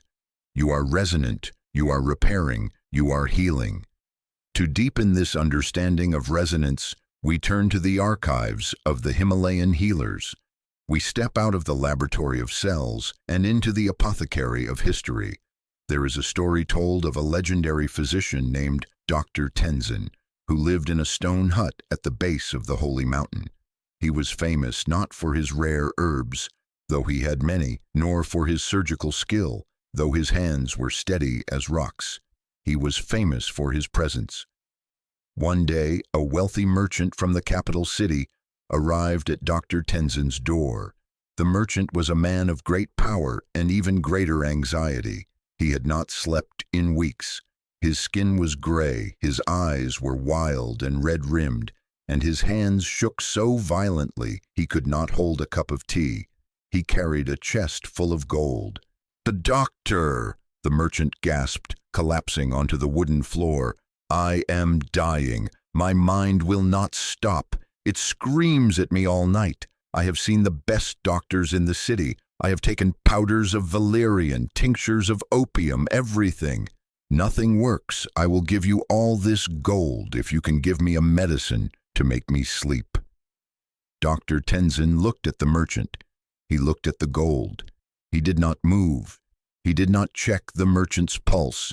He did not reach for his jars of herbs. He simply sat on his cushion, folded his legs, and closed his eyes. He began to breathe, slow, deep, rhythmic. The merchant was confused. "Doctor, did you hear me? I need medicine. I am in pain." Dr. Tenzin said nothing. He continued to breathe. He sat in a state of absolute immovable stillness. He was vibrating at the frequency of the medicine Buddha. He was embodying the blue light. The merchant began to pace the small room. He looked at the jars. He looked at the door. He ranted about his business, his enemies, his debts. He filled the air with the chaotic noise of his life. But Dr. Tenzin was like a massive bell that had just been struck. His silence was louder than the merchant's noise. His calm was heavier than the merchant's panic. Minutes passed. The merchant's pacing slowed down.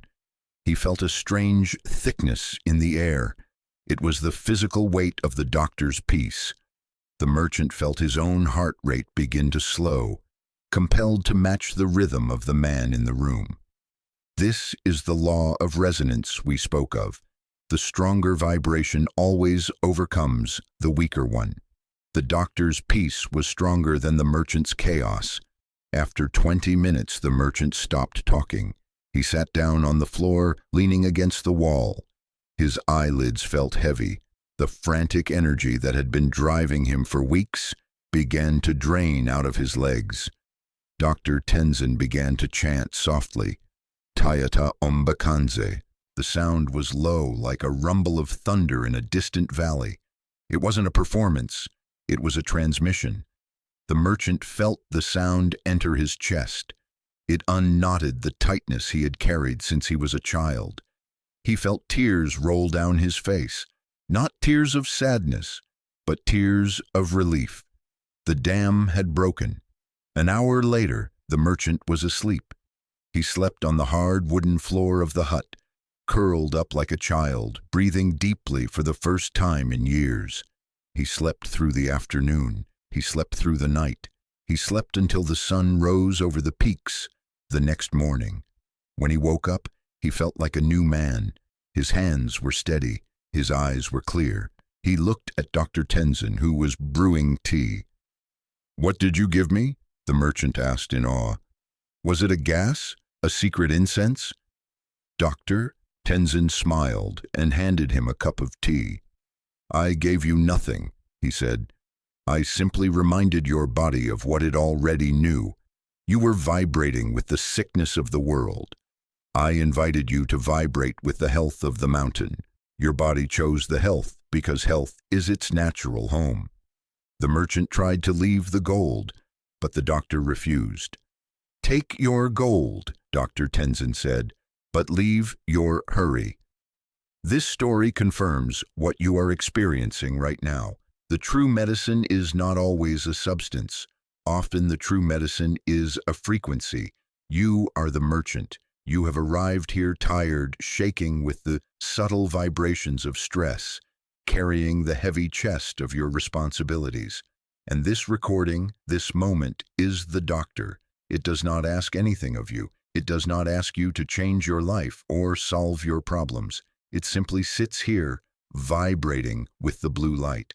It holds the frequency of deep rest so steadily that your body has no choice but to join in. You are catching the contagion of calm. You are resonating with the healer. The silence in your room is the same silence that was in the stone hut. The vibration is identical. It travels across time. You realize that your body has an innate intelligence to heal when the mind rests. The merchant did not heal himself by trying. He healed himself by stopping. You are stopping now. You are leaning against the wall of the sanctuary. You are closing your eyes. The gold of the world means nothing here. Only the sleep matters.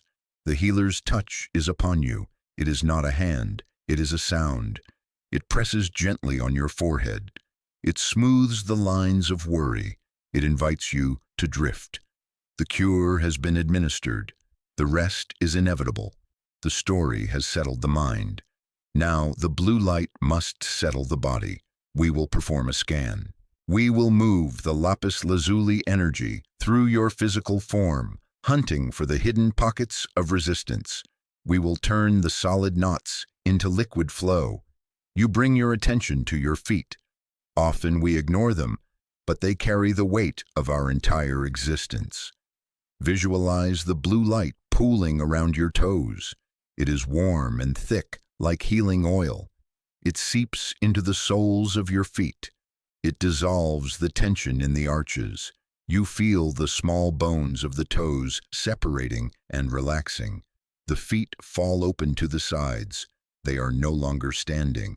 They are no longer walking. Their job is done. Command, dissolve. The light rises up into your ankles and calves. These are the muscles of movement. They are always ready to go. Now, the blue light tells them to stop. It penetrates the calf muscles, the shins. It feels like a cool bandage wrapping around your legs. The tension melts into the mattress. You feel your lower legs becoming heavy. They feel like logs of wood sinking into a river. They are submerged. Command, dissolve. The light moves up to your knees and thighs. The quadriceps, the hamstrings, the largest muscles in the body. They hold a massive amount of fuel. The blue light drains the fuel. It tells the thighs to soften. They spread out, flattening against the bed. The knees unclench. The caps float freely. The sensation of heaviness increases. Your legs are so relaxed they feel as if they belong to the earth, not to you. Command, dissolve. The light swirls into your hips and pelvis. This is the junk drawer of the body. This is where we store emotional stress, fear, and rigidity. Visualize the blue light filling the bowl of your pelvis. It acts like a solvent. It breaks down the hard, gritty residue of stress. The hips open. The lower back releases its grip. The sacrum settles into the bed. You feel a deep, satisfying release in the core of your body. The foundation is soft. Command, dissolve. The light rises up the spine, vertebra by vertebra. It flows into the belly, your stomach, your digestion, your gut. We hold so much tightening here. We brace for impact. The blue light warms the belly. It soothes the organs. The digestion settles into a quiet, rhythmic hum. The chest expands. The rib cage becomes flexible. The heart floats in a sea of blue calmness. The breath moves in and out without hitting any walls. Command, dissolve. The light flows down your arms. The shoulders drop. The upper arms, the elbows, the forearms, the wrists, the hands. Your hands are the tools of the doer. They grasp, they type, they hold, they steer. Now the blue light gently pries the fingers open. The grasping stops. The palms are open and empty. There is nothing to hold on to. The hands are useless in the best possible way. They are instruments of rest. Command, dissolve. The light rises to the neck and throat, the bridge between the mind and body. So much traffic gets jammed here. The blue light clears the traffic. The throat opens. The vocal cords relax. The neck muscles turn to water. The head feels heavy on the pillow. It is supported fully. You do not need to hold it up. Command, dissolve. Finally, the light fills the face. The jaw unhinges slightly. The tongue falls back. The cheeks soften. The tiny muscles around the eyes smooth out. The brow, the center of thinking, is wiped clean. It is a smooth, cool surface. The brain itself feels like it is being bathed in the blue nectar. The thoughts are dissolving before they can form. You scan your whole body. From the tips of your toes to the crown of your head, you are glowing blue. There are no blocks left. There are no dams. The river flows freely. You are a unified field of relaxation. You are liquid light. You are heavy. You are soft. You are healed. We have dissolved the body into light. Now we feed the spirit. we arrive at the symbol of the medicine Buddha's power, the begging bowl. In the iconography, the medicine Buddha holds a bowl in his left hand. This bowl is not for food. It is filled with a substance called amrita. In the ancient Sanskrit, amrita translates to the nectar of immortality, or the deathless nectar. This sounds like a myth, a fairy tale, but let us translate this into the language of sleep. What is the one thing that, if you do not have it, you die? What is the one thing that renews your life every single day? It is sleep. Sleep is the amrita. Sleep is the nectar of immortality. Every night you drink from this bowl. If you go too long without it, your mind fractures, your body fails. But when you drink deeply, you are reborn. You wake up with a new consciousness, a new energy, a new life. You literally die to the old day and are born into the new one. Tonight, you visualize this bowl resting in your hands. It is made of lapis lazuli. It is filled with a luminous blue-gold liquid. This liquid is pure, concentrated rest. It is the essence of deep delta waves distilled into a fluid. You imagine bringing this bowl to your lips. You take a drink. The nectar is cool and sweet. It flows down your throat and fills your stomach. But it doesn't stop there. It absorbs into your system instantly. This nectar is the fuel for your mitochondria. It is the lubricant for your joints. It is the balm for your soul. You assimilate the feeling of refilling. You have spent the day pouring yourself out. You gave energy to your work, to your family, to your worries. You poured your cup until it was dry. Now the universe is pouring into you. You are the vessel. The sleep is the liquid. You simply lie there and let yourself be filled. This nectar has the power to transform poison into medicine. The poison of stress, the poison of exhaustion, the poison of resentment. When they touch the amrita, they are transmuted. They are converted into wisdom and strength. This is the alchemy of sleep. You take the heavy lead of the day and turn it into the gold of the morning. You feel a profound sense of nourishment. This is deeper than food. Food feeds the body. Sleep feeds the life force. You visualize this nectar washing over your brain. Science tells us that during deep sleep, the cerebrospinal fluid, the liquid that surrounds the brain, actually washes through the brain tissue, sweeping away toxins. This is the physical manifestation of the amrita. You imagine this washing happening now, a gentle rhythmic tide cleaning the shores of your mind. The bowl is bottomless. You can drink as much as you need. There is no scarcity of rest in the universe. The supply is infinite. The silence is infinite. You feel yourself sinking into the bowl. You are floating in the nectar. It supports you completely. It is buoyant. It is safe. You let go of the fear of not sleeping. The nectar is already in you. The process has already begun. You are soaking in it. You are becoming the nectar. You are becoming the fluid, timeless state of existence. There is no past here. There is no future. There is only the eternal now of the deep ocean. You are drinking the nectar of immortality. You are renewing your lease on life. Tomorrow you will rise, but not yet. Now you sink. We have traveled deep into the blue caverns of the medicine Buddha.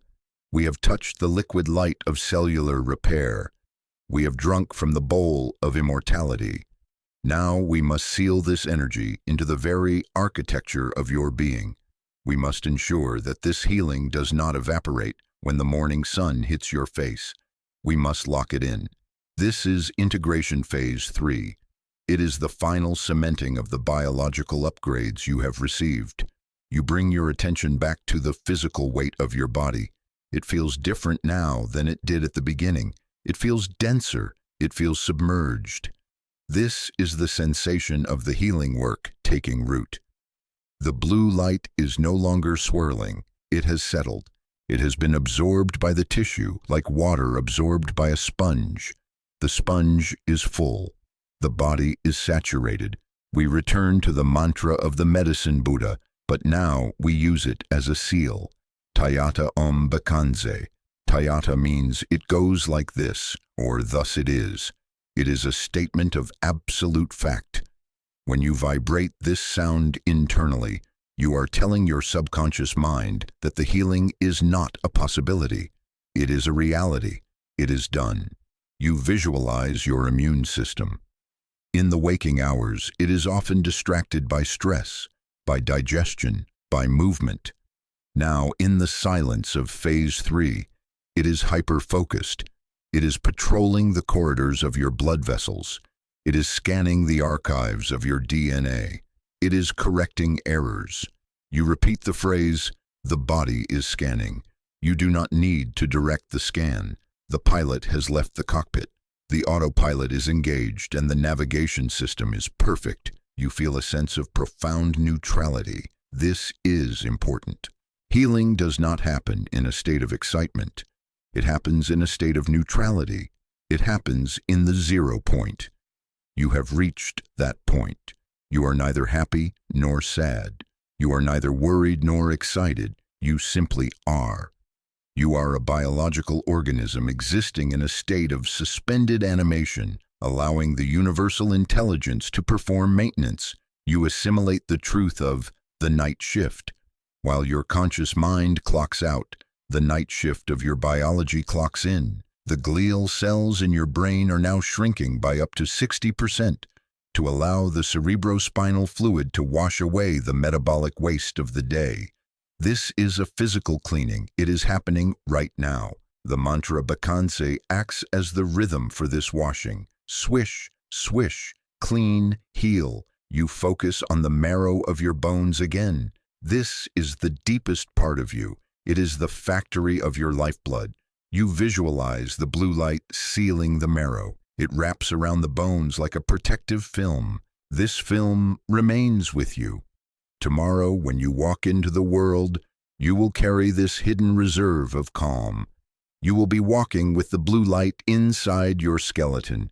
You notice that your breath has become almost imperceptible. It is so shallow, so quiet. This is the tortoise breath of the ancient yogis. It signals that your metabolic rate has dropped to the hibernation level. You are preserving energy. You are banking the fire. The integration is a feeling of wholeness. There are no loose ends. The scattered thoughts of the day have been gathered, washed, and put away. The drawers of the mind are closed. The files are saved. The system is ready to shut down. You repeat the full sealing mantra in the silence of your mind, letting the syllables drift like leaves falling on a still pond. Tayata, Om, Bakanze, Bakanze, Maha Bakanze, Radza, Samudgate, Soha. Soha, the final seal. The lock clicks shut. You are safe inside your own body. For so long you may have felt that your body was the enemy, that it was tired or hurting or failing you. Tonight you have made peace. You have given it the resources it needs. You have signed the peace treaty. The body is no longer fighting you. It is cradling you. The blue light fades gently into a deep, comforting velvet blackness, but the vibration remains. The frequency is set. The repair is guaranteed. You are drifting away from the hospital of light and moving toward the void of timelessness. The work is finished. Now the rest begins. We have healed the body. Now we must dissolve the clock. We enter the domain of the white Tara. The color shifts. The deep blue lifts like a heavy curtain, revealing a landscape of pure, radiant white. This is not a blinding white. It is the soft, pearlescent white of the moon. It is the white of fresh snow in the moonlight. It is the color of peace that has no beginning and no end. White Tara is known as the goddess of longevity. But in the context of sleep, longevity does not just mean living a long time. It means entering the state where time does not exist. It means stepping out of the river of time and sitting on the bank. You visualize the white Tara. She has 7 eyes, one on her forehead, and one on the palm of each hand and the sole of each foot. She sees everything. This represents all-seeing awareness. But tonight, she does not look at the world. She looks at you, and with her 7 eyes, she signals that it is safe to close your 2 eyes. She is watching the timeline so you don't have to. You focus on the concept of the void. We are often afraid of emptiness. We fill our days with noise and tasks because we are afraid of the blank spaces. But sleep is the ultimate blank space. White Tara teaches us that the blank space is not empty, it is full of potential. It is the canvas upon which life is painted. To rest, you must become the canvas again. We use the breath to find this timelessness. Breathe in, breathe out. Wait. There is a tiny gap at the end of the exhale before the inhale begins. A millisecond of nothingness. This gap is the doorway to the white realm. In that gap, you are not aging. In that gap, you are not thinking. In that gap, you are eternal. You practice widening the gap. You do not force it. You simply linger there. You hang in the suspension. The stillness of that pause spreads out. It starts to occupy more of your awareness than the breath itself.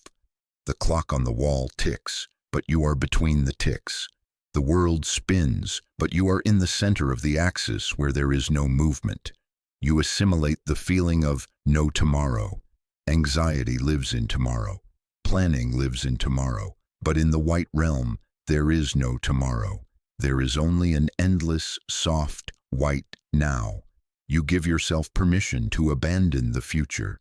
You cut the rope that ties you to the morning. You are floating in a white mist that erases the horizon. You feel a sensation of coolness on your forehead. This is the white light entering the third eye. It quiets the prefrontal cortex, the part of the brain that plans and worries about time. The planner goes to sleep. The timekeeper puts down his watch. You realize that you have all the time in the world. There is no rush. Sleep is not a deadline to be met. It is a vast field to wander in. The mantra of White Tara is Om Tare Tutare Ture, Mama Ayu Punya Janana Pushtim Kuru Soha.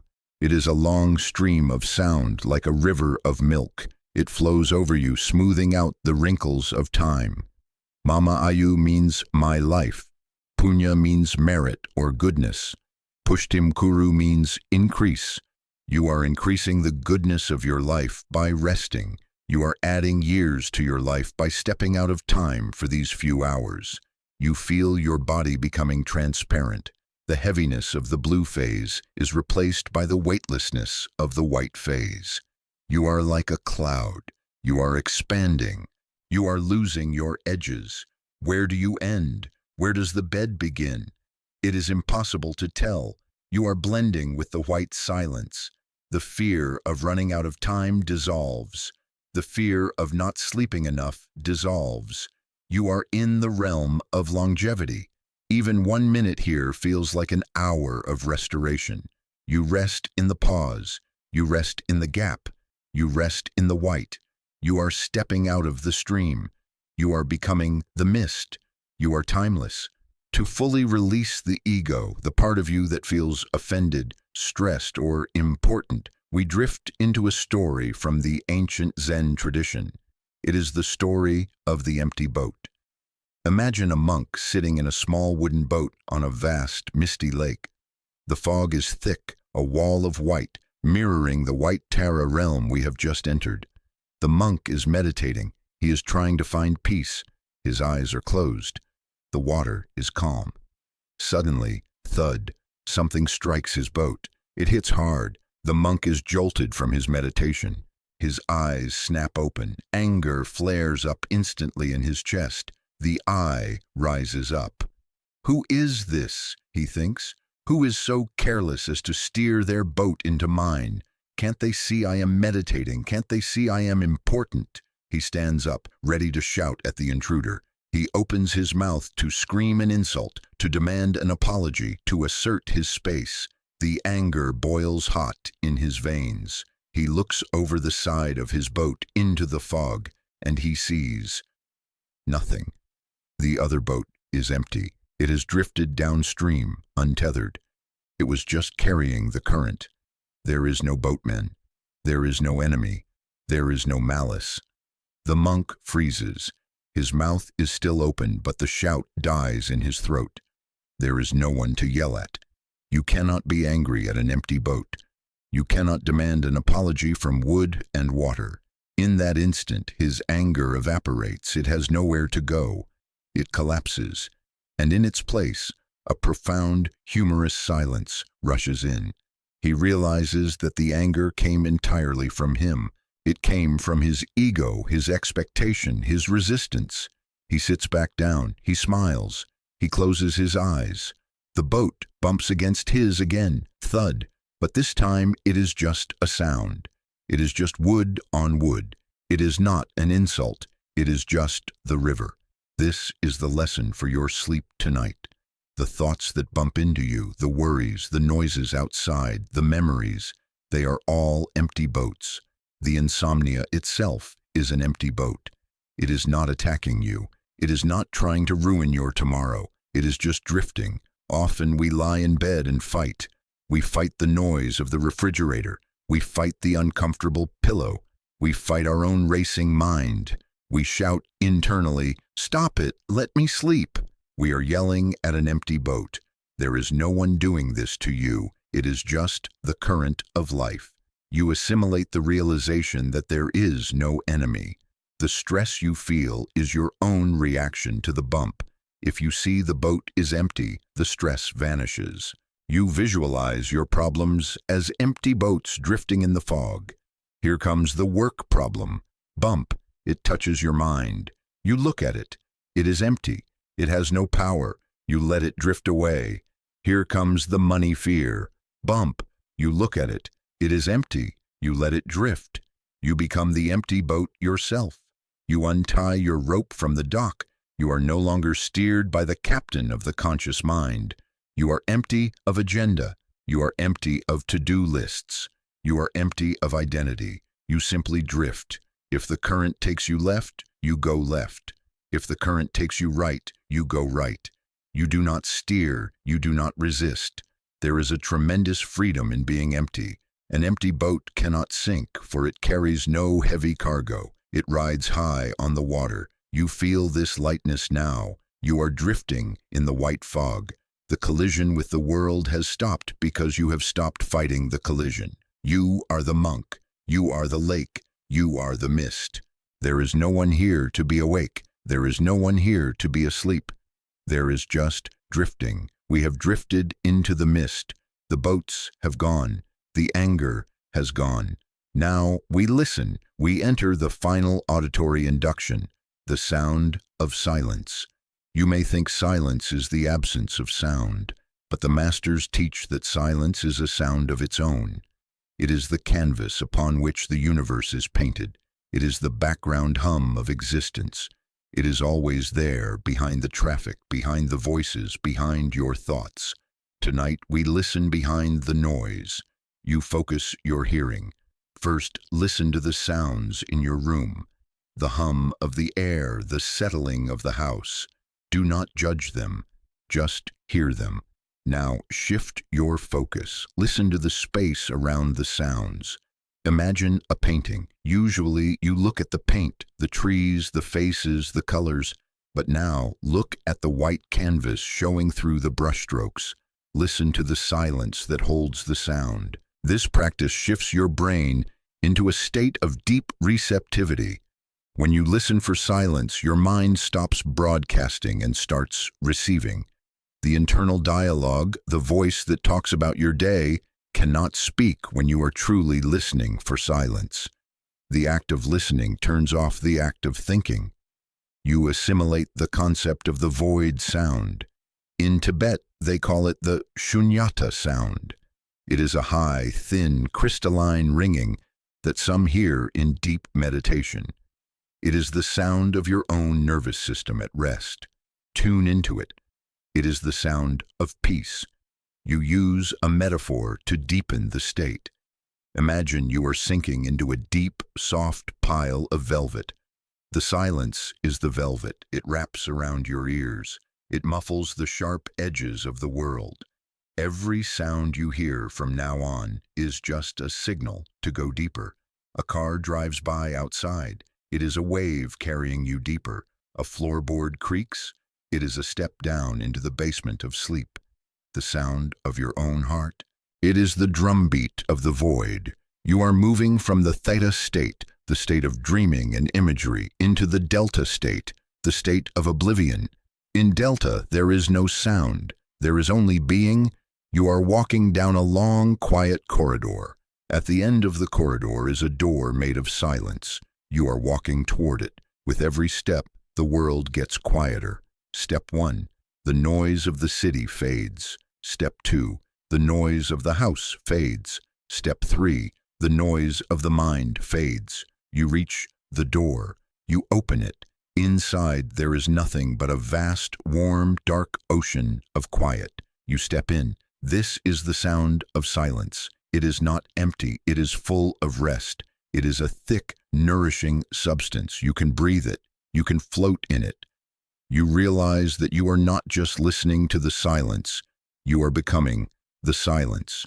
You are no longer the person trying to sleep. You are the sleep itself. You dissolve into the background. The foreground is gone. The movie is over. The screen is blank. The lights are out. There is only the hum, the deep, ancient, eternal hum of the universe sleeping. We have reached the end of the journey. The circle is complete. Do you remember Milarepa, the yogi in the snow cave, from the beginning of our story? He sat in the storm, burning with inner fire, vibrating with the sound of the universe. You are now him. You have built the cave. The walls are the white Tara. The floor is the blue medicine Buddha. The fire is the green Tara. The sound is the Om. You are safe in the center of the storm of life. The wind may howl outside. The world may be chaotic tomorrow, but inside the cave, you are untouched. You have inherited the technology. You have tuned the instrument. You have drunk the nectar. Now there is only one thing left to do. Let go. You assimilate the final devastating truth about your mind. Your conscious mind, the part of you that worries, plans, and thinks, processes about 40 bits of information per second. It is a tiny, limited processor. It thinks it is in control, but it is weak. Your subconscious mind, the part of you that beats your heart, grows your hair, heals your wounds, and dreams your dreams, processes 40 million bits of information per second. It is a supercomputer. It is a giant. It is infinite. For the last hour, we have been gently distracting the tiny 40-bit processor. We have given it stories, colors, and sounds to play with. And now, it is tired. It is ready to shut down. You are now handing over the keys. You are transferring command from the tiny pilot to the massive autopilot. You are surrendering the 40 bits to the 40 million. The conscious mind is a candle. The subconscious is the sun. Blow out the candle. The sun is rising in the inner world. The final command is simple. The journey is complete. The work is done. You are safe. You are healed. You are asleep. You feel the final drop. It is the sensation of an elevator cable being cut, smooth, fast, and weightless. You drop past the thoughts. You drop past the dreams. You drop past the darkness. You land softly in the arms of the void. Presage. As you drift, your subconscious prepares for the next awakening, stronger than before. There is nothing left to say. The words are fading. Though we have traveled far into the night. We have healed the body with the blue light, and we have rested in the white silence of the timeless realm. But there is one final layer of the waking world that often clings to us, even when the muscles are loose and the eyes are closed. It is the residue of the past. It is the sticky substance of regret. Even when we are tired, the mind likes to replay the tapes of history. It brings up the conversation from yesterday that went wrong. It brings up the mistake from 5 years ago. It brings up the things we should have done and the things we should not have said. This is not just memory, it is a physical weight. In the traditions of the East, this is known as karmic residue. It coats the nervous system like soot in a chimney. It blocks the flow of deep, restorative rest because a part of you is still trying to fix the unfixable past. Tonight, we perform the ancient cleansing. We do not analyze the past.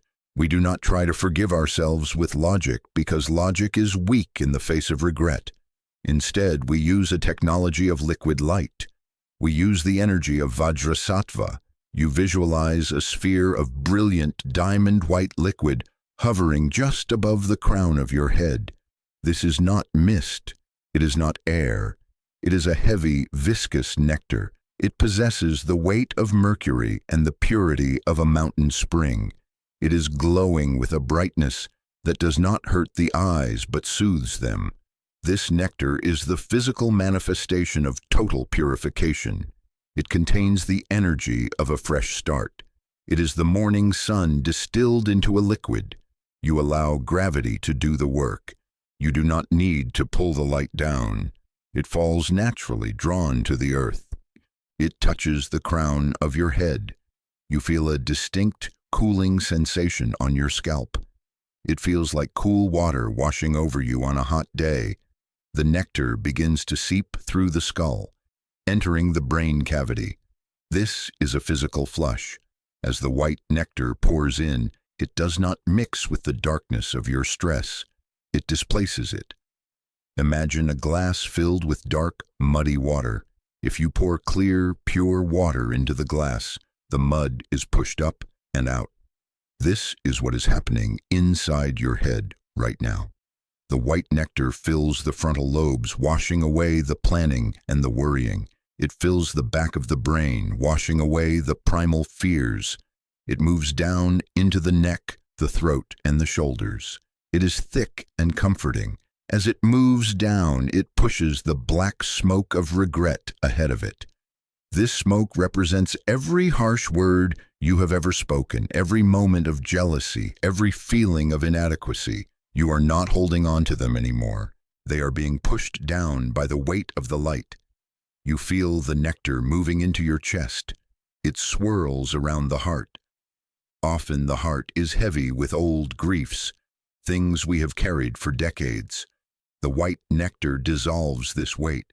It turns the heavy stones of the heart into sand and then washes the sand away. You feel a lightness returning to your ribcage. You can breathe deeper now because the space inside you is being cleared. The wave of white light continues its descent. It moves through the solar plexus, the stomach, the hips. It moves through the thighs, the knees, the calves. It is pushing everything that is not you, everything that is just old trauma or old stress, down toward your feet. And now the release happens. You visualize the soles of your feet opening like trapdoors.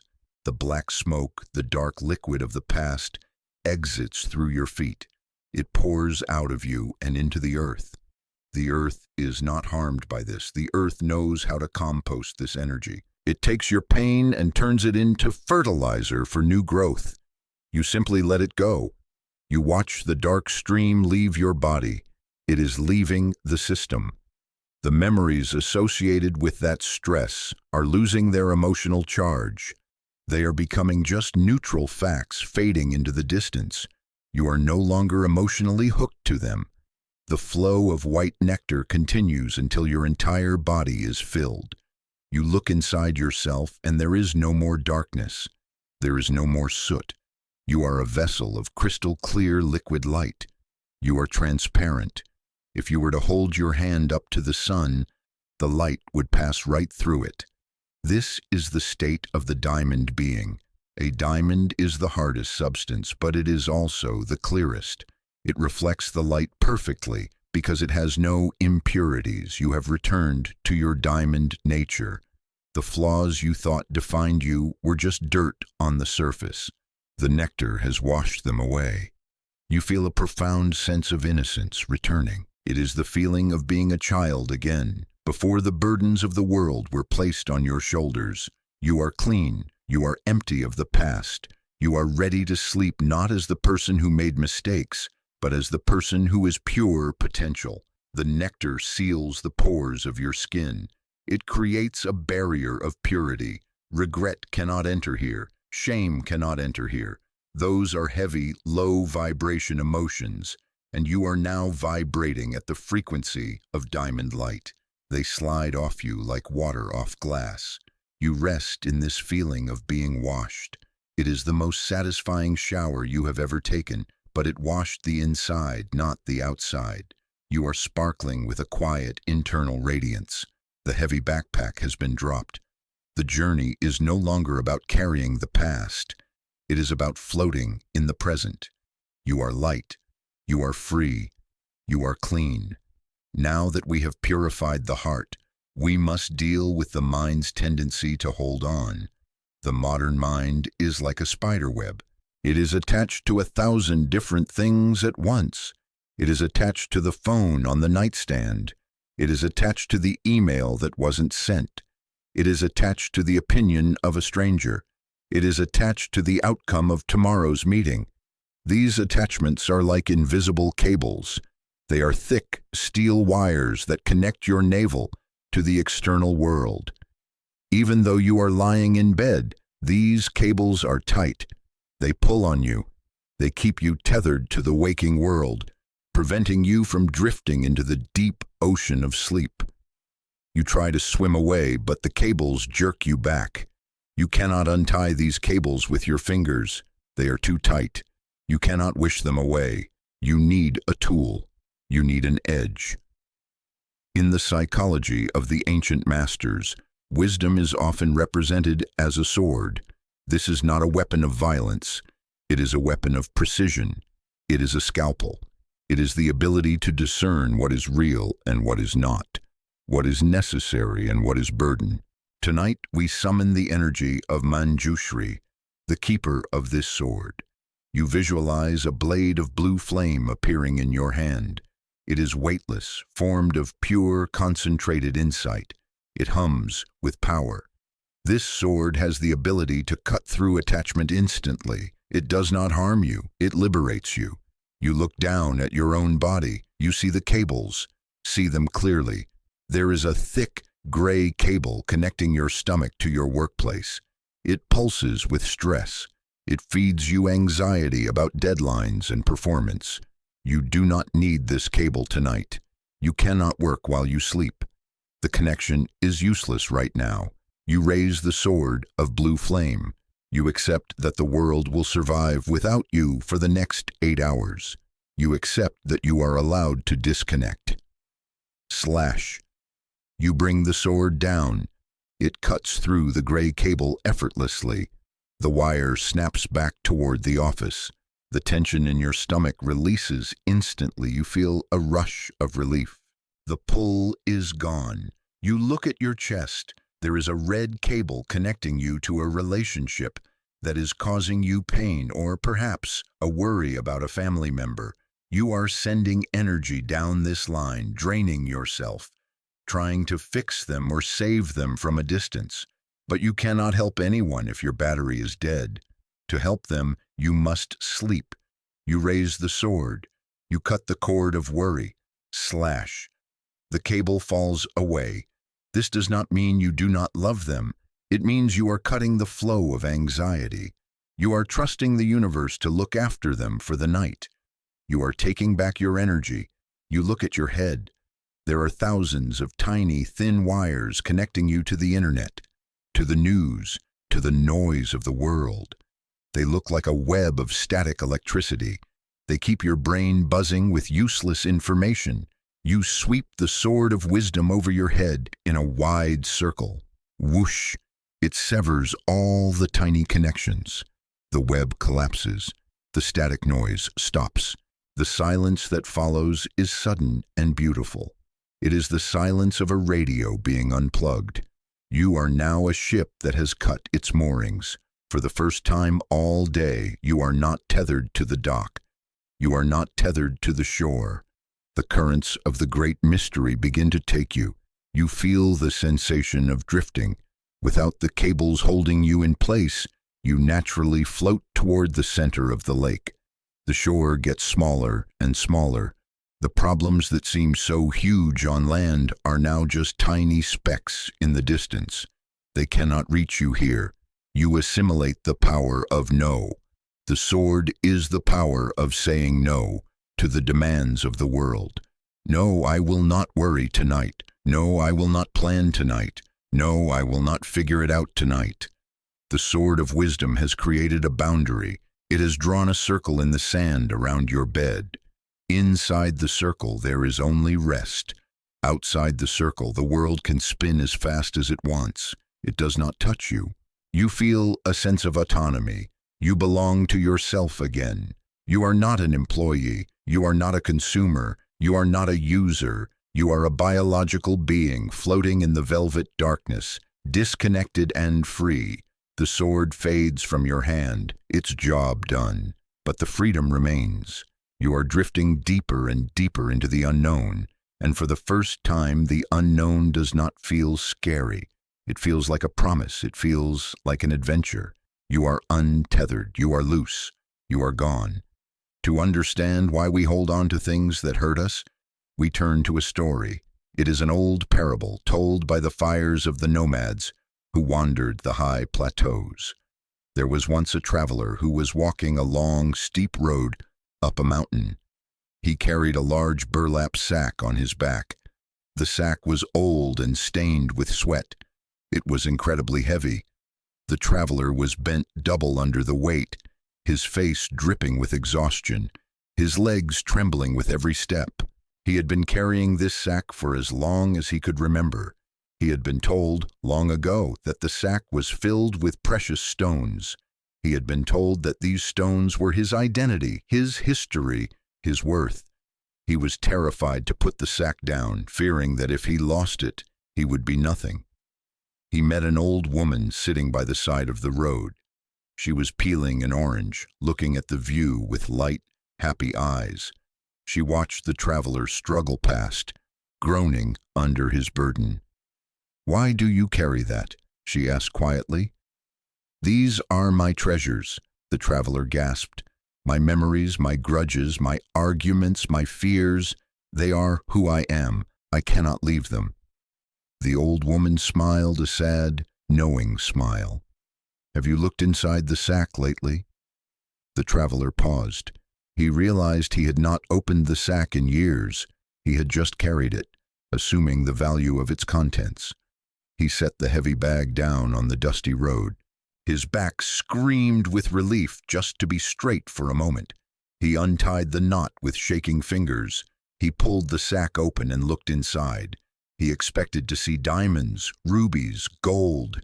He expected to see the glittering justification for all his suffering. But there were no jewels. There was only rock, gray, heavy, useless river stones. He reached in and pulled one out. It was a cold, sharp rock labeled, "The time I was embarrassed in school." He pulled out another, a jagged, heavy rock labeled, "The anger at my boss." He pulled out a massive, crushing boulder labeled, "Fear of not being enough." He stared at the pile of rocks. He had spent his life breaking his back to carry things that had zero value. They were not treasures, they were just heavy. They did not protect him. They only slowed him down. The traveler looked at the old woman. Tears streamed down his face. "I thought they were precious," he whispered. "I thought I needed them." "You only need yourself," the woman said. "The road is beautiful, but you cannot look up at the sky when you are bent down looking at the ground. Throw them away." The traveler picked up the sack. He walked to the edge of the cliff. He looked at the rocks one last time. He realized he didn't even like them. He had carried them out of habit, out of a mistaken sense of duty. He tipped the sack over. The rocks tumbled down the mountainside. Clatter, crash, thud. They bounced and rolled, disappearing into the mist below. The traveler stood up. He felt strange. He felt so light. He thought he might fly away. The pain in his shoulders began to fade. The breath rushed into his lungs. He looked up. For the first time, he saw the eagle soaring above him. He saw the snow on the peaks. He saw the vast blue sky. Tonight, you are that traveler. The bed is the side of the road. The sleep is the cliff. You have been carrying a sack of stress all day.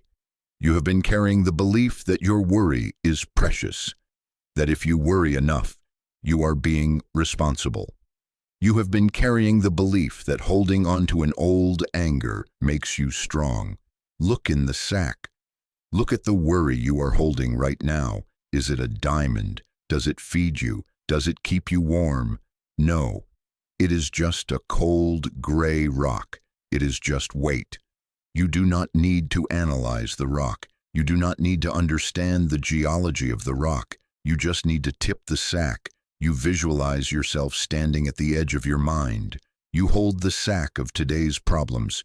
You turn it upside down. Watch them fall. Watch the deadlines fall. Watch the arguments fall. Watch the bills fall.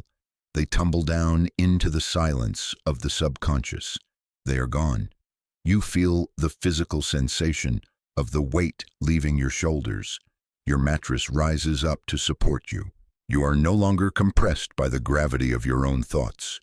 You are empty-handed, and in that emptiness, you are finally free to rest. You realize that you are not the sack. You are the traveler, and now the traveler can fly. We have lightened the mind. Now we must balance the biology. In the ancient medical systems of the Himalayas, the body is not seen as a machine of parts, but as a collection of 5 elemental forces: earth, water, fire, wind, and space. When we cannot sleep, it is usually because the wind element is too high, moving too fast, blowing through the mind. To sleep, we must ground the wind back into the earth. We will now perform the elemental dissolution.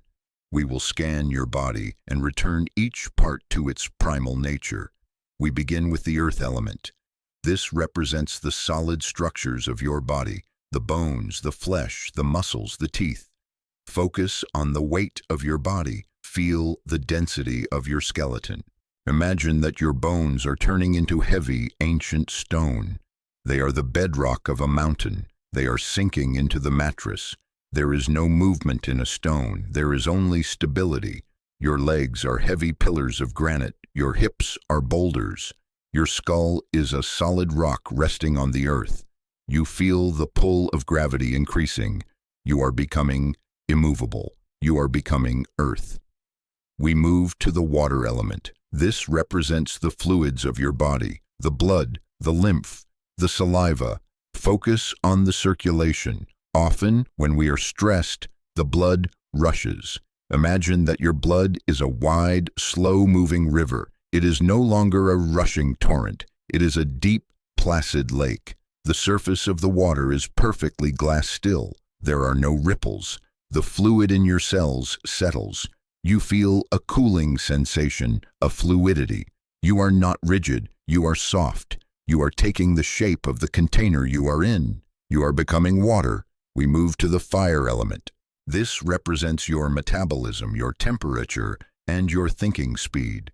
The brain consumes massive amounts of energy. It is a fire. Imagine the fire in your head dying down. The flames of thought flicker and go out. The coals are glowing softly, turning from red to gray ash. The heat moves out of your head and down into your belly. Your head becomes cool, like the night air. The digestion warms up, gentle and slow. The metabolic engines switch to standby. The urgency burns away. You are becoming the cooling embers.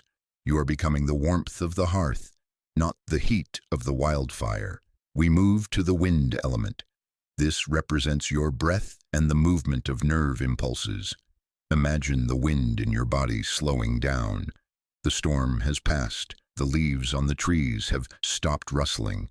The breath becomes so thin, so quiet, it is like a silk thread. It enters and leaves without a sound. The electrical buzzing in your nerves quiets down. The wind is no longer blowing through you. It is breathing you. It is a gentle breeze that rocks a cradle. You are becoming the stillness after the gale. Finally, we arrive at the space element. This is the container for all the others. It is the cavities inside your body, the space inside the chest, the throat, the skull. Imagine that the boundaries of your body are dissolving. The skin is no longer a wall. The space inside you merges with the space outside you. You are vast. You are the night sky. The stars are floating inside your chest. There is no center and no edge. You are huge enough to hold everything without effort. Earth sinks, water settles, fire cools, wind stills, space opens. You are no longer a person named Name lying in a room. You are a landscape. You are a mountain range at night. Silent, majestic, timeless. The elements have returned to their source. The struggle to hold them together is over. You let them fall apart into relaxation. You exist now only as pure nature. There is nothing to do but exist. The balance is restored. The ecosystem of your body is at peace. We have purified, cut, released, and balanced. The final step before we surrender completely to the dream world is to ensure safety. Many people resist deep sleep because they fear what lies in the dark. They fear nightmares. They fear the chaotic, nonsensical movies of the subconscious mind. This fear creates a subtle tension, a guard dog that stays awake, ruining the quality of your rest. Tonight, we retire the guard dog. We replace it with an indestructible structure. We build the golden grid. You visualize your bed. See the four corners of the mattress. Imagine a pillar of golden light rising from each corner. These pillars are solid, radiating a protective, high-frequency aura. They connect at the top, forming a canopy. Now imagine a lattice, a net of fine golden laser light, weaving itself between the pillars. It covers the sides. It covers the top. It goes underneath the bed. You are completely enclosed in a cube of golden geometry. This is not a cage. It is a filter. It acts like a Faraday cage for the soul. A Faraday cage blocks out electromagnetic static. The golden grid blocks out psychic static. It blocks out the stress of the collective consciousness. It blocks out the nightmares. It blocks out the confusion. You set the intention for the grid. You program it with a simple command. Only truth may enter here. Only healing may enter here. This grid acts as a sieve for your dreams. It catches the heavy debris of the day, the horror movies of the mind, and dissolves them on contact. They hit the golden wire and zist, they vanish into sparks. They cannot touch you, but the grid allows the light to pass through. It allows the teaching dreams, the healing dreams, the dreams of flying and beauty to enter. You are creating a sanctuary for your spirit to play in. You feel the atmosphere inside the grid change. It becomes pressurized with peace. The air feels thicker, richer, more golden. It is a sterile environment for the soul, free of the viruses of fear. You recite the ancient blessing for this space. Om Ahum. Om purifies the physical space. The bed is safe. Ah purifies the sound. The silence is safe. Hum purifies the mind. The dreams are safe. You feel a profound sense of permission to let go of control. You do not need to curate your dreams. The grid will do it. You do not need to watch out for monsters. The grid will burn them. You are the precious jewel inside the jewelry box. The lid is closed. The latch is locked. You are cushioned on velvet. The outside world is 1,000,000 miles away. This visualization triggers the biological safety response. When the brain feels contained and protected, it releases the final dose of serotonin and melatonin. It is the signal that the cave is sealed. The fire is out. The predators are gone. You feel a warmth spreading through your limbs. It is the warmth of absolute security. It is the feeling of a child tucked in by a parent who checks under the bed and locks the window. You are safe, the grid whispers. Sleep now. The golden grid will hold its shape all night. It is powered by the intention of the universe to protect you. You can turn off your own radar. You can turn off your sensors. You are floating inside the cube of light. You are drifting into the golden darkness. The filter is active. The sanctuary is sealed. The night belongs to you. We have prepared the body, cleared the mind, and balanced the elements. Now we must attend to the architecture of your sleep environment. We are not speaking of the physical walls of your room, nor the wood of your door. We are speaking of the energetic architecture that surrounds your consciousness while you dream. Many people find it difficult to surrender to deep sleep because of a primal, instinctual fear of the dark. This is not a childish fear, it is an evolutionary mechanism. For thousands of years, the night was dangerous. The dark was where the predators hunted. Your brain still carries this ancient memory. It keeps a part of you awake, a sentry in the back of your mind, scanning the darkness for threats. This sentry prevents you from entering the deepest, most restorative cycles of sleep because it keeps the radar on. Tonight, we relieve the sentry of its duty. We do not just tell it to stop. That would not work. We must show it that a superior protection system has been installed. We are going to build with the power of your visualization, the golden grid.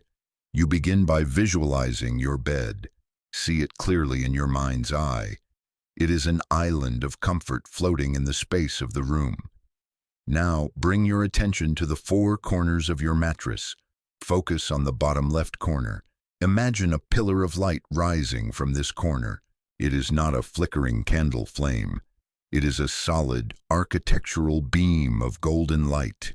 It rises straight up, passing through the ceiling, connecting to the very sky itself. It is immovable. It anchors the space. Now, move your attention to the bottom right corner. See a second pillar of gold rising. It creates a wall of light between the 2 points at the foot of your bed. This is the first boundary. Nothing can cross this line. Move your attention to the top right corner near your head. A third pillar rises. It is bright, warm, and hums with a low, protective vibration. And finally, the top left corner, the fourth pillar, ignites. You are now surrounded by 4 vertical beams of pure, high-frequency light. You are lying in the center of a sacred square, but a square is open. We must close it to create a sanctuary. Imagine a line of laser gold light connecting the tops of the pillars, forming a roof over you. Imagine lines connecting the bottoms, forming a foundation beneath you. You are now enclosed in a perfect cube. Now the detail work begins. We do not want an empty box. We want a filter. Imagine a fine mesh like a golden spiderweb or a lattice of golden wire weaving itself between the pillars. Watch it weave, over and over, under and over. The grid becomes tighter. It covers the left side. It covers the right side. It covers the foot. It covers the head. It covers the ceiling. It covers the floor. You are completely encased in a golden grid. This grid serves a specific function. It acts like a Faraday cage for the soul. In physics, a Faraday cage is a metal enclosure that blocks electromagnetic fields. If you are inside it, lightning cannot strike you. Radio waves cannot reach you. You are isolated in a zone of zero interference. The golden grid does the same for your mind. It blocks the psychic static of the world. Think of the millions of thoughts, worries, and stresses floating in the collective atmosphere of the city or town where you live. This is noise. This is debris. When you are open and unprotected, this noise can drift into your dreams, causing restlessness or strange nightmares. But the grid stops it. The mesh is programmed with a specific intelligence. It is semi-permeable. It allows the oxygen to pass through. It allows the silence to pass through. It allows the energy of love and healing to pass through. But it blocks anything heavy. It blocks fear. It blocks anger. It blocks the chaotic confusion of the day. Imagine a dark thought trying to approach your bed, perhaps a worry about tomorrow's schedule. It floats toward you like a dark moth. It hits the golden grid. Zit! It dissolves instantly into harmless sparks. It cannot pass the barrier. It is incinerated by the high vibration of the gold. You feel the atmosphere inside the grid changing. It is becoming pressurized. The air feels thicker, richer, and cleaner. It is a sterile environment for the soul. Just as a surgeon needs a sterile room to operate on the body, your subconscious needs a sterile room to operate on your emotions. You have created that room. You invite the vibration of the mantra Om Ahum to seal this structure. Om is the sound of the body. It seals the physical perimeter. It tells your muscles that they do not need to be ready to run. The walls are up. Ah is the sound of speech and energy. It seals the auditory perimeter. It tells your ears they do not need to listen for danger. The silence is safe. Hum is the sound of the mind. It seals the psychological perimeter. It tells your sentry that the shift is over. You feel a profound sense of containment. Anxiety often feels like spilling out, like being scattered. The grid holds you together. You are safe inside. You are held. You are hidden. The outside world still exists, but it is 1,000,000 miles away on the other side of the gold. The news, the economy, the conflicts, they are out there. You are in here. And in here, the only law is peace. You can feel the golden grid radiating a gentle warmth. It is like being in a heated cabin in the middle of a snowy forest. The cold wind of life blows outside, but it cannot find the cracks. You are insulated. This visualization triggers a deep biological release. Your brainstem, the oldest part of your brain, receives the signal. Fortress established. It finally cuts the supply of adrenaline. It allows the heart rate to drop to its lowest resting beat. It allows the body temperature to cool. You allow yourself to float in the center of the cube. You are weightless. You are the precious object inside the jewelry box. The lid is closed. The lock is turned. You are protected from all sides, above, below, left, right, front, back. There is no angle of attack. There is no vulnerability. You repeat the affirmation of the grid, I am safe, I am sealed, I am separate from the noise. The grid will hold its shape all night. It does not require your battery power to keep it running. It is powered by the universal intent of protection. You can fall asleep and the walls will remain. You can dream and the filter will remain. You watch the last few specks of dust from the day hit the outside of the grid and vanish. The space around you is pristine. It is empty of everything except you and the light. You are entering the incubation chamber. In this space, you will not just sleep. You will heal. You will grow. You will change. And when you wake up in the morning and dissolve the grid, you will step out stronger, cleaner, and more ready for the world. But for now, the world is locked out. You are locked in with the peace of the ages. The sentry sleeps. The grid stands guard. We have secured the perimeter with the golden grid. Now that we are safe from the outside, we must address the voice that lives on the inside. This is the voice of the inner critic. For many of us, the moment our head hits the pillow is the moment the courtroom session begins. The distractions of the day are gone, the screens are off, and in the silence, a voice begins to list our failures. You didn't do enough today. You shouldn't have said that. You are behind schedule. You are not good enough. This internal judgment is the greatest enemy of sleep. You cannot sleep when you are being attacked, even if the attacker is your own mind. The body reacts to self-criticism the same way it reacts to an external threat. It tenses up. It produces cortisol. It stays awake to defend itself. To sleep, we must silence the prosecutor. We must introduce a new chemical into the brain. We must introduce the energy of Maitri. Maitri is a Sanskrit word that is often translated as loving kindness, but a better translation for tonight is unconditional friendliness toward oneself. It is the act of making friends with the person in the mirror. It is the radical decision to stop being your own enemy. You begin by locating the physical center of this feeling. Place your attention on the center of your chest, the heart space. If it helps, you can even visualize placing a warm hand over your heart. This is not just a poetic gesture, it is a biological command. When you touch your own skin with warmth and tenderness, your brain releases oxytocin. This is the hormone of safety, of bonding, of comfort. It is the direct antidote to the stress hormone cortisol. Imagine that inside your chest there is a small, frightened animal, maybe a bird or a kitten. This creature is the part of you that feels the pressure of the world. It is the part of you that feels tired and judged. The inner critic has been yelling at this creature all day. Now you step in as the protector. You wrap this creature in a blanket of Maitri. You say to yourself, without using words, but using feeling, it is okay. You have done enough.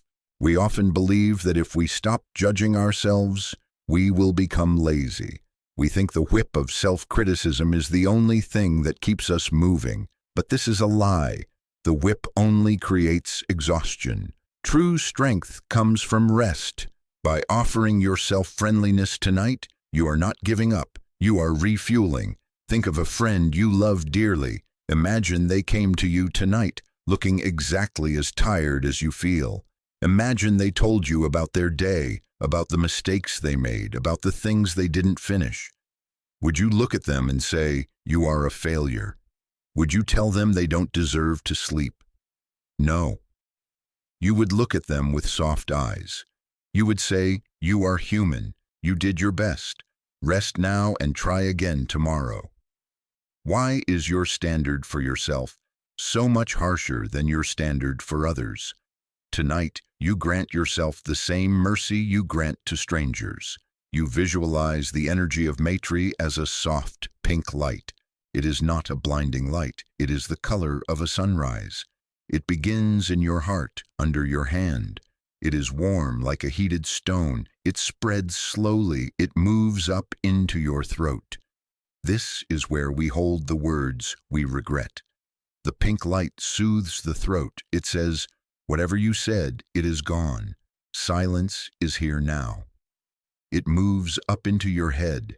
This is where the critic lives, sitting on the throne of the brain, analyzing the data of your life. The pink light enters the room of the mind. It does not fight the critic, it just hugs him.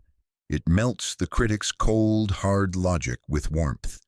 The critic gets tired. He puts down his gavel. He realizes the trial is over. The verdict is innocent by reason of humanity. You feel the tension in your forehead releasing. The frown lines smooth out. The jaw unclamps. The face of judgment is tight. The face of Maitri is soft. You are putting on the face of a friend. You direct this friendliness toward your own body. Perhaps you have been angry at your body for hurting, or for being overweight, or for being sick, or simply for not sleeping. This anger only creates more tension. You send the pink light into your limbs. You apologize to your body. "I am sorry I was hard on you. Thank you for carrying me. Thank you for breathing. I love you." You feel the body respond instantly. The cells which have been bracing against your internal attack finally exhale. They open up to receive the rest. The war is over. You have signed a peace treaty with yourself. You assimilate the truth that you do not have to earn rest. Sleep is not a reward for a productive day. Sleep is a biological necessity. The sun does not ask if the earth was good before it sets. It just sets. The rhythm of the universe is not based on merit. It is based on cycles. You are part of the cycle. You are allowed to sleep simply because you are alive. Allow the feeling of friendliness to wash over you like a warm bath. It is a feeling of nothing is wrong. Even if there are problems in your life, right here in this bed, nothing is wrong with you. You are complete. You are whole. You are worthy of the darkness. The inner critic has left the building. The room is quiet. Only the inner friend remains. And the inner friend whispers the ultimate permission. "Let go. I have you. We are safe." You drift on this cloud of acceptance. It is the softest mattress in the world. To be liked by yourself is the greatest luxury, and tonight you are rich in that luxury. You are your own best friend, watching over your own sleep. To seal this state of fearlessness and cement the lesson of facing our internal demons, we turn to a story. It is a legend passed down through the monasteries of the high Himalayas, a story about the true nature of fear. There was once a monk who lived in a small cave high up on a cliffside. He was a dedicated meditator seeking the state of perfect peace. But this monk had a problem. He was plagued by fear. At night, the wind howling around the cliff sounded like screaming ghosts. The shadows dancing on the wall looked like demons. He could not sleep. He sat up all night, trembling, his eyes wide, his heart racing, guarding his small life against the unknown. One evening, as the sun was setting and the purple shadows were lengthening across the snow, the monk heard a sound that was not the wind. It was a low, guttural growl. He looked toward the entrance of his cave and froze. Standing there, silhouetted against the dying light, was a massive tiger. It was real. It was not a shadow. Its fur was orange fire and black night. Its eyes were burning yellow orbs fixed directly on the monk. Its claws scraped against the stone floor. The tiger was huge, filling the only exit. There was no back door. There was no weapon in the cave. There was nowhere to run. The monk's worst nightmare had arrived. The thing he had feared most, death, violence, the end, was standing 3 meters away. His heart hammered against his ribs like a trapped bird. His instincts screamed at him to run, to fight, to do something, but there was nothing to do. He was trapped. The tiger took a step forward. Growl. In that moment of absolute terror, something snapped inside the monk. He realized that his fear was useless. Fear is a signal to help you escape, but when there is no escape, fear is just pain. He realized he had spent years being afraid of this moment, dying 1,000 times in his imagination. Now that the moment was here, he was exhausted. He was done with the trembling. He looked at the tiger. He looked at the inevitability of his death. And he decided to surrender, not in defeat, but in an act of radical offering.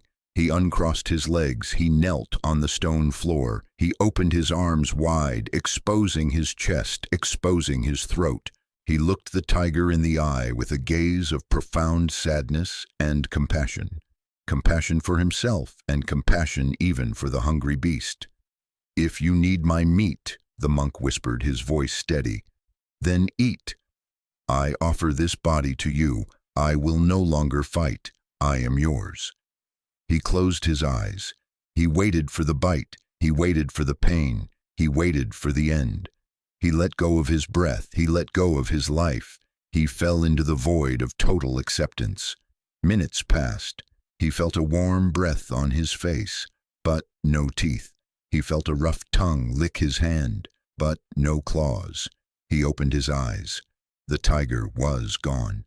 Standing in its place was a deity of light, shimmering and translucent.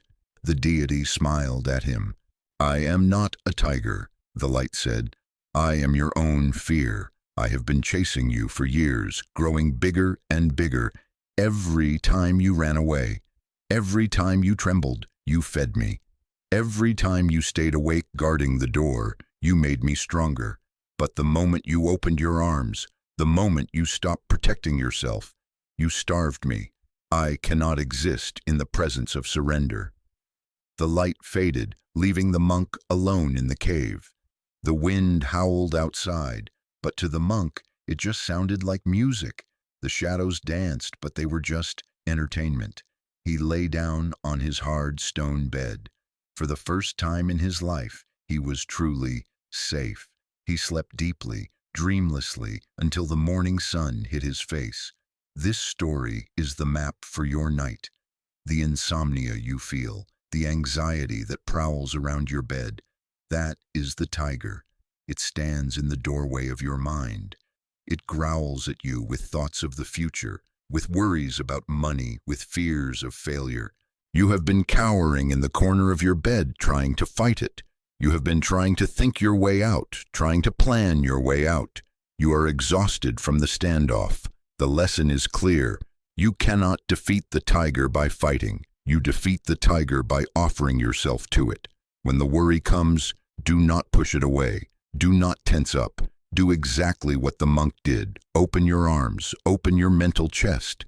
Say to the worry, "Okay, you are here. I surrender. I am not going to fight you anymore. If you want to be here, but I am going to sleep." It is a paradox. The moment you stop fighting the insomnia loses its power. The moment you say, "I don't care if I stay awake all night," the body relaxes and you fall asleep. The tension was the food for the tiger. Without the tension, the tiger starves. You visualize yourself in the cave. The entrance is open. The night is dark, but you are not guarding the door. You are lying down, arms open, chest soft. You are defenseless, and therefore you are invincible. There is nothing to protect because you have already given everything away. You invite the silence in. You invite the shadows in. They are not monsters. They are just emptiness. And emptiness is the perfect place to rest. The tiger has vanished. The deity of light is watching over you. The test is passed. You have offered up your control, and in exchange, you have been given peace. The cave is warm. The stone is solid. The monk is sleeping. And now, so are you. The story ends in silence. We have traversed the landscapes of color, from the grounding earth to the healing blue, and through the protective gold. Now we leave the spectrum of color behind entirely. We approach the threshold of the most advanced state of sleep known to the Tibetan masters. This is the state of Osel, or the clear light. In the ordinary understanding of sleep, we believe that when we close our eyes, the lights go out.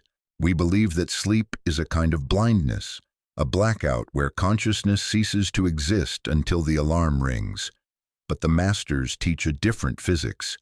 They teach that when the heavy, physical eyes close, a subtle inner eye opens.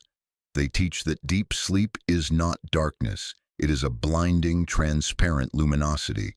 It is the light of the mind stripped of all thoughts, all images, and all dreams. You are about to enter this light. Visualize a candle flame. It is small, steady, and golden.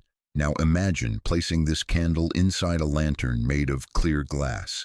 The lantern protects the flame from the wind. Your body is the lantern. It is heavy, stable, and still. It lies on the bed, protecting the interior. Your consciousness is the flame. It burns quietly in the center of the chest, unaffected by the storms of the outside world. The practice of the clear light is the practice of keeping this tiny flame alive while the rest of the house shuts down. It is the practice of the watcher. You allow your physical senses to dim. This is a gradual fading, like the lights in a theater before the movie begins. First, the sense of sight dissolves. The images on the back of your eyelids fade from gray patterns into a uniform velvet black. You are no longer looking out. You are looking in.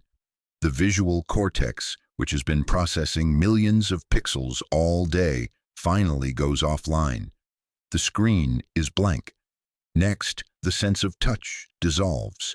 The awareness of the duvet against your skin, the pillow under your head, the mattress beneath your back, these signals begin to soften. You lose the boundaries of where your skin ends and the air begins. You are no longer a defined shape. You are a cloud of sensation drifting in space. Next, the sense of sound retreats. The noises of the room, the hum of the refrigerator, the wind outside, the settling of the floorboards move further and further away. They are like echoes in a canyon. You hear them, but they do not belong to you. They belong to a world you have left behind. And finally, the sense of time dissolves. The ticking of the clock becomes meaningless. There is no past. There is no future. There is only this singular, suspended moment. But as these lights go out, the inner light turns on. You visualize a radiant white light in the center of your heart chakra. This is not the white of the sun, which is hot. It is the white of the moon, which is cool. It is the white of a diamond. It is the luminosity. This light represents the pure nature of your mind when it is not cluttered with stress. When you are awake, your mind is like a sky filled with clouds. Clouds of worry, clouds of planning, clouds of memory. You cannot see the sun because of the clouds. But in deep sleep, the clouds vanish. The sky is naked. The clear light is the naked sky. You set a gentle intention. My body sleeps. My awareness rests. This is the secret of the sleep of the sages. You are not falling into unconsciousness. You are falling into superconsciousness. You are entering a state where the brain waves slow down to the delta frequency, 0.5 to 4 hertz. These are massive, slow, rolling waves. In this state, the body heals at its maximum capacity, but usually we are gone for this part. Tonight, you stay present for it. You ride the delta waves like a surfer on a slow, giant swell. You feel a sensation of falling, but it is not a frightening fall. It is a release. It is the feeling of a leaf detaching from a branch in autumn. The leaf does not fear the ground. It trusts the air. You are that leaf. You are drifting down through the layers of your own psyche. Layer 1, the surface thoughts, gone. Layer 2, the emotions of the day, gone. Layer 3, the physical sensations, gone. Layer 4, the identity, the name, the story, gone. You land in the clear light. It surrounds you. It permeates you. It is a feeling of absolute clarity. It is the feeling of knowing everything without needing to think anything. You realize that you are not the person who is tired. The person who is tired is just a costume you wear during the day. The you that is here now, this point of light, is never tired. Fire cannot be tired. Light cannot be exhausted. You are plugging into an infinite source of energy. While your body lies paralyzed in the necessary paralysis of sleep, your spirit is bathing in this light. It is being recharged. It is being washed. The mental fog is being burned away by the radiance of the clear light. You accept that you do not need to control this process. The candle burns on its own. You simply watch it. You are the silent witness. You are the observer of your own rest. There is a profound silence here. It is not the silence of emptiness, it is the silence of fullness. It is the silence of a library where all the knowledge is contained in books that are closed. You do not need to read them tonight. You just need to be in the room. You drift deeper into the luminosity. The light gets brighter, but it is soothing. It wraps you in a cocoon of brilliance. You are safe. You are held. You are illuminated. The body is asleep. The mind is clear. The night is yours. We are deep in the soil of the night now. The body is asleep, the senses are withdrawn, and the mind is bathed in the clear light. We have reached the point of maximum receptivity. The subconscious mind is wide open. It is no longer a concrete pavement of logic. It has become rich, dark, fertile soil. What we do in this moment determines the reality of tomorrow. This is the law of karmic planting. Most people plant weeds before they sleep. They lay in the dark and think about their problems, their fears, their anxieties. They plant seeds of stress. And all night long, while they sleep, the subconscious incubates these seeds. They wake up tired, anxious, and heavy because they have grown a forest of thorns during the night. Tonight, we change the agriculture of your mind. We do not plant weeds. We plant the seed of restoration. You visualize your heart center again.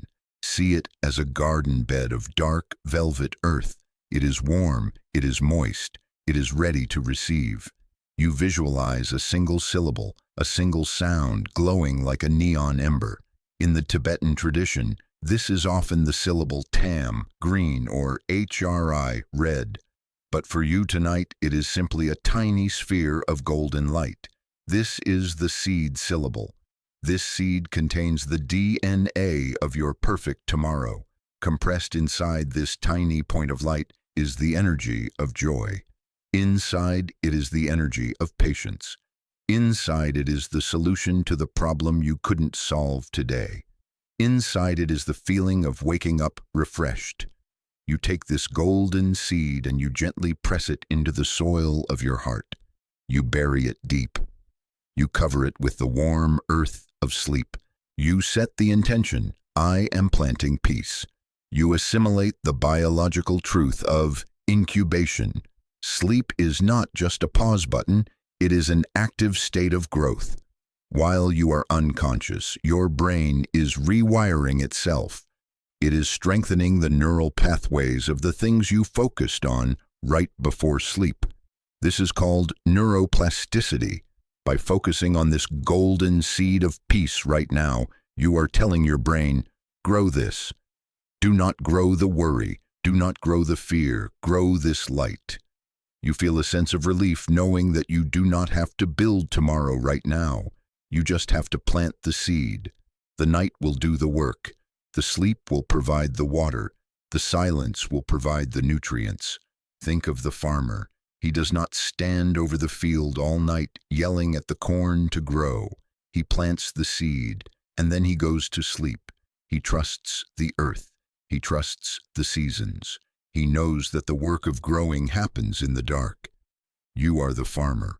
You have planted the seed. Now walk away from the field. Trust the darkness. You visualize the seed glowing under the soil. It is safe there. The golden grid we built earlier protects the garden. No nightmares can dig it up. No anxiety can rot it. It is incubating in the perfect conditions. You feel the connection between the night and the morning. The night is the womb of the morning. By resting deeply, you are feeding the unborn day. You are gathering the resources you will need. Every breath you take now is like rain falling on the field. Inhale, watering the seed. Exhale, protecting the seed. You release the need to know how tomorrow will work out. The seed knows. An acorn does not need a blueprint to become an oak tree. It just knows.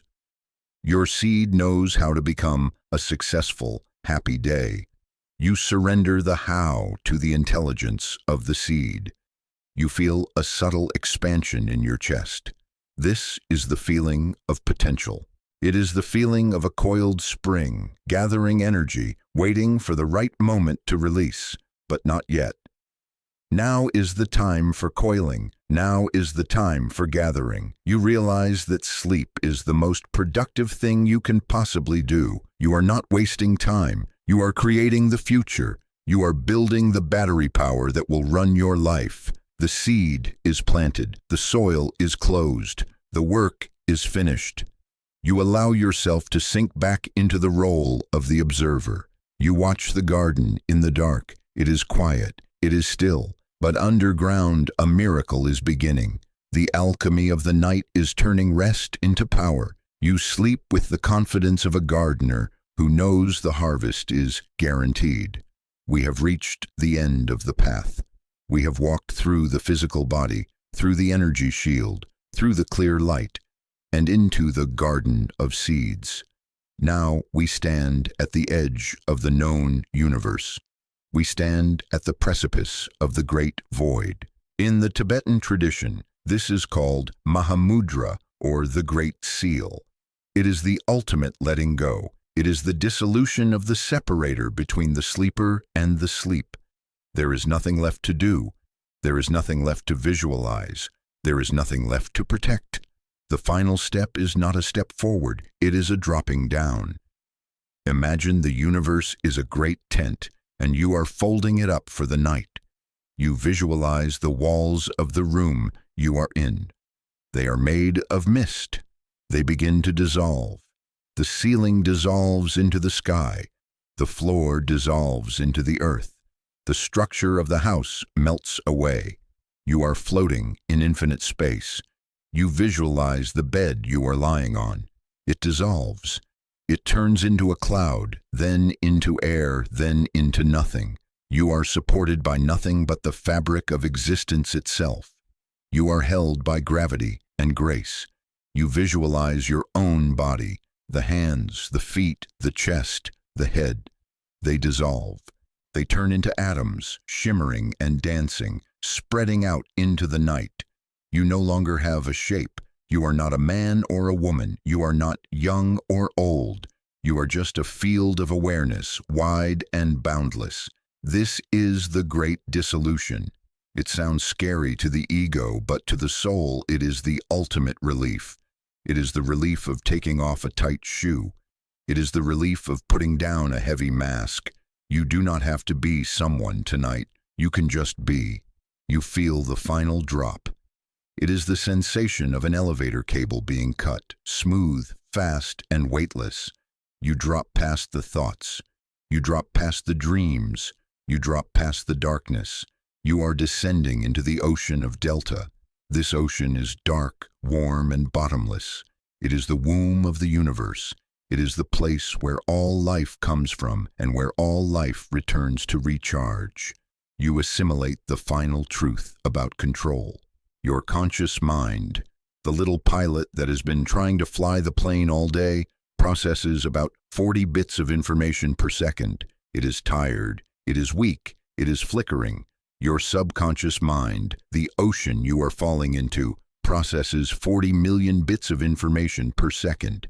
It is a supercomputer. It is a giant. It knows how to heal you. It knows how to dream you. It knows how to wake you. You hand over the controls. You take your hands off the wheel. You say to the ocean, you drive. You feel a profound heaviness sealing your eyes. It is the Great Seal. It locks the door to the outside world. It cannot be opened from the outside. You are safe inside the vault of deep rest. The silence becomes absolute. It is not a silence that waits for a sound. It is a silence that swallows sound.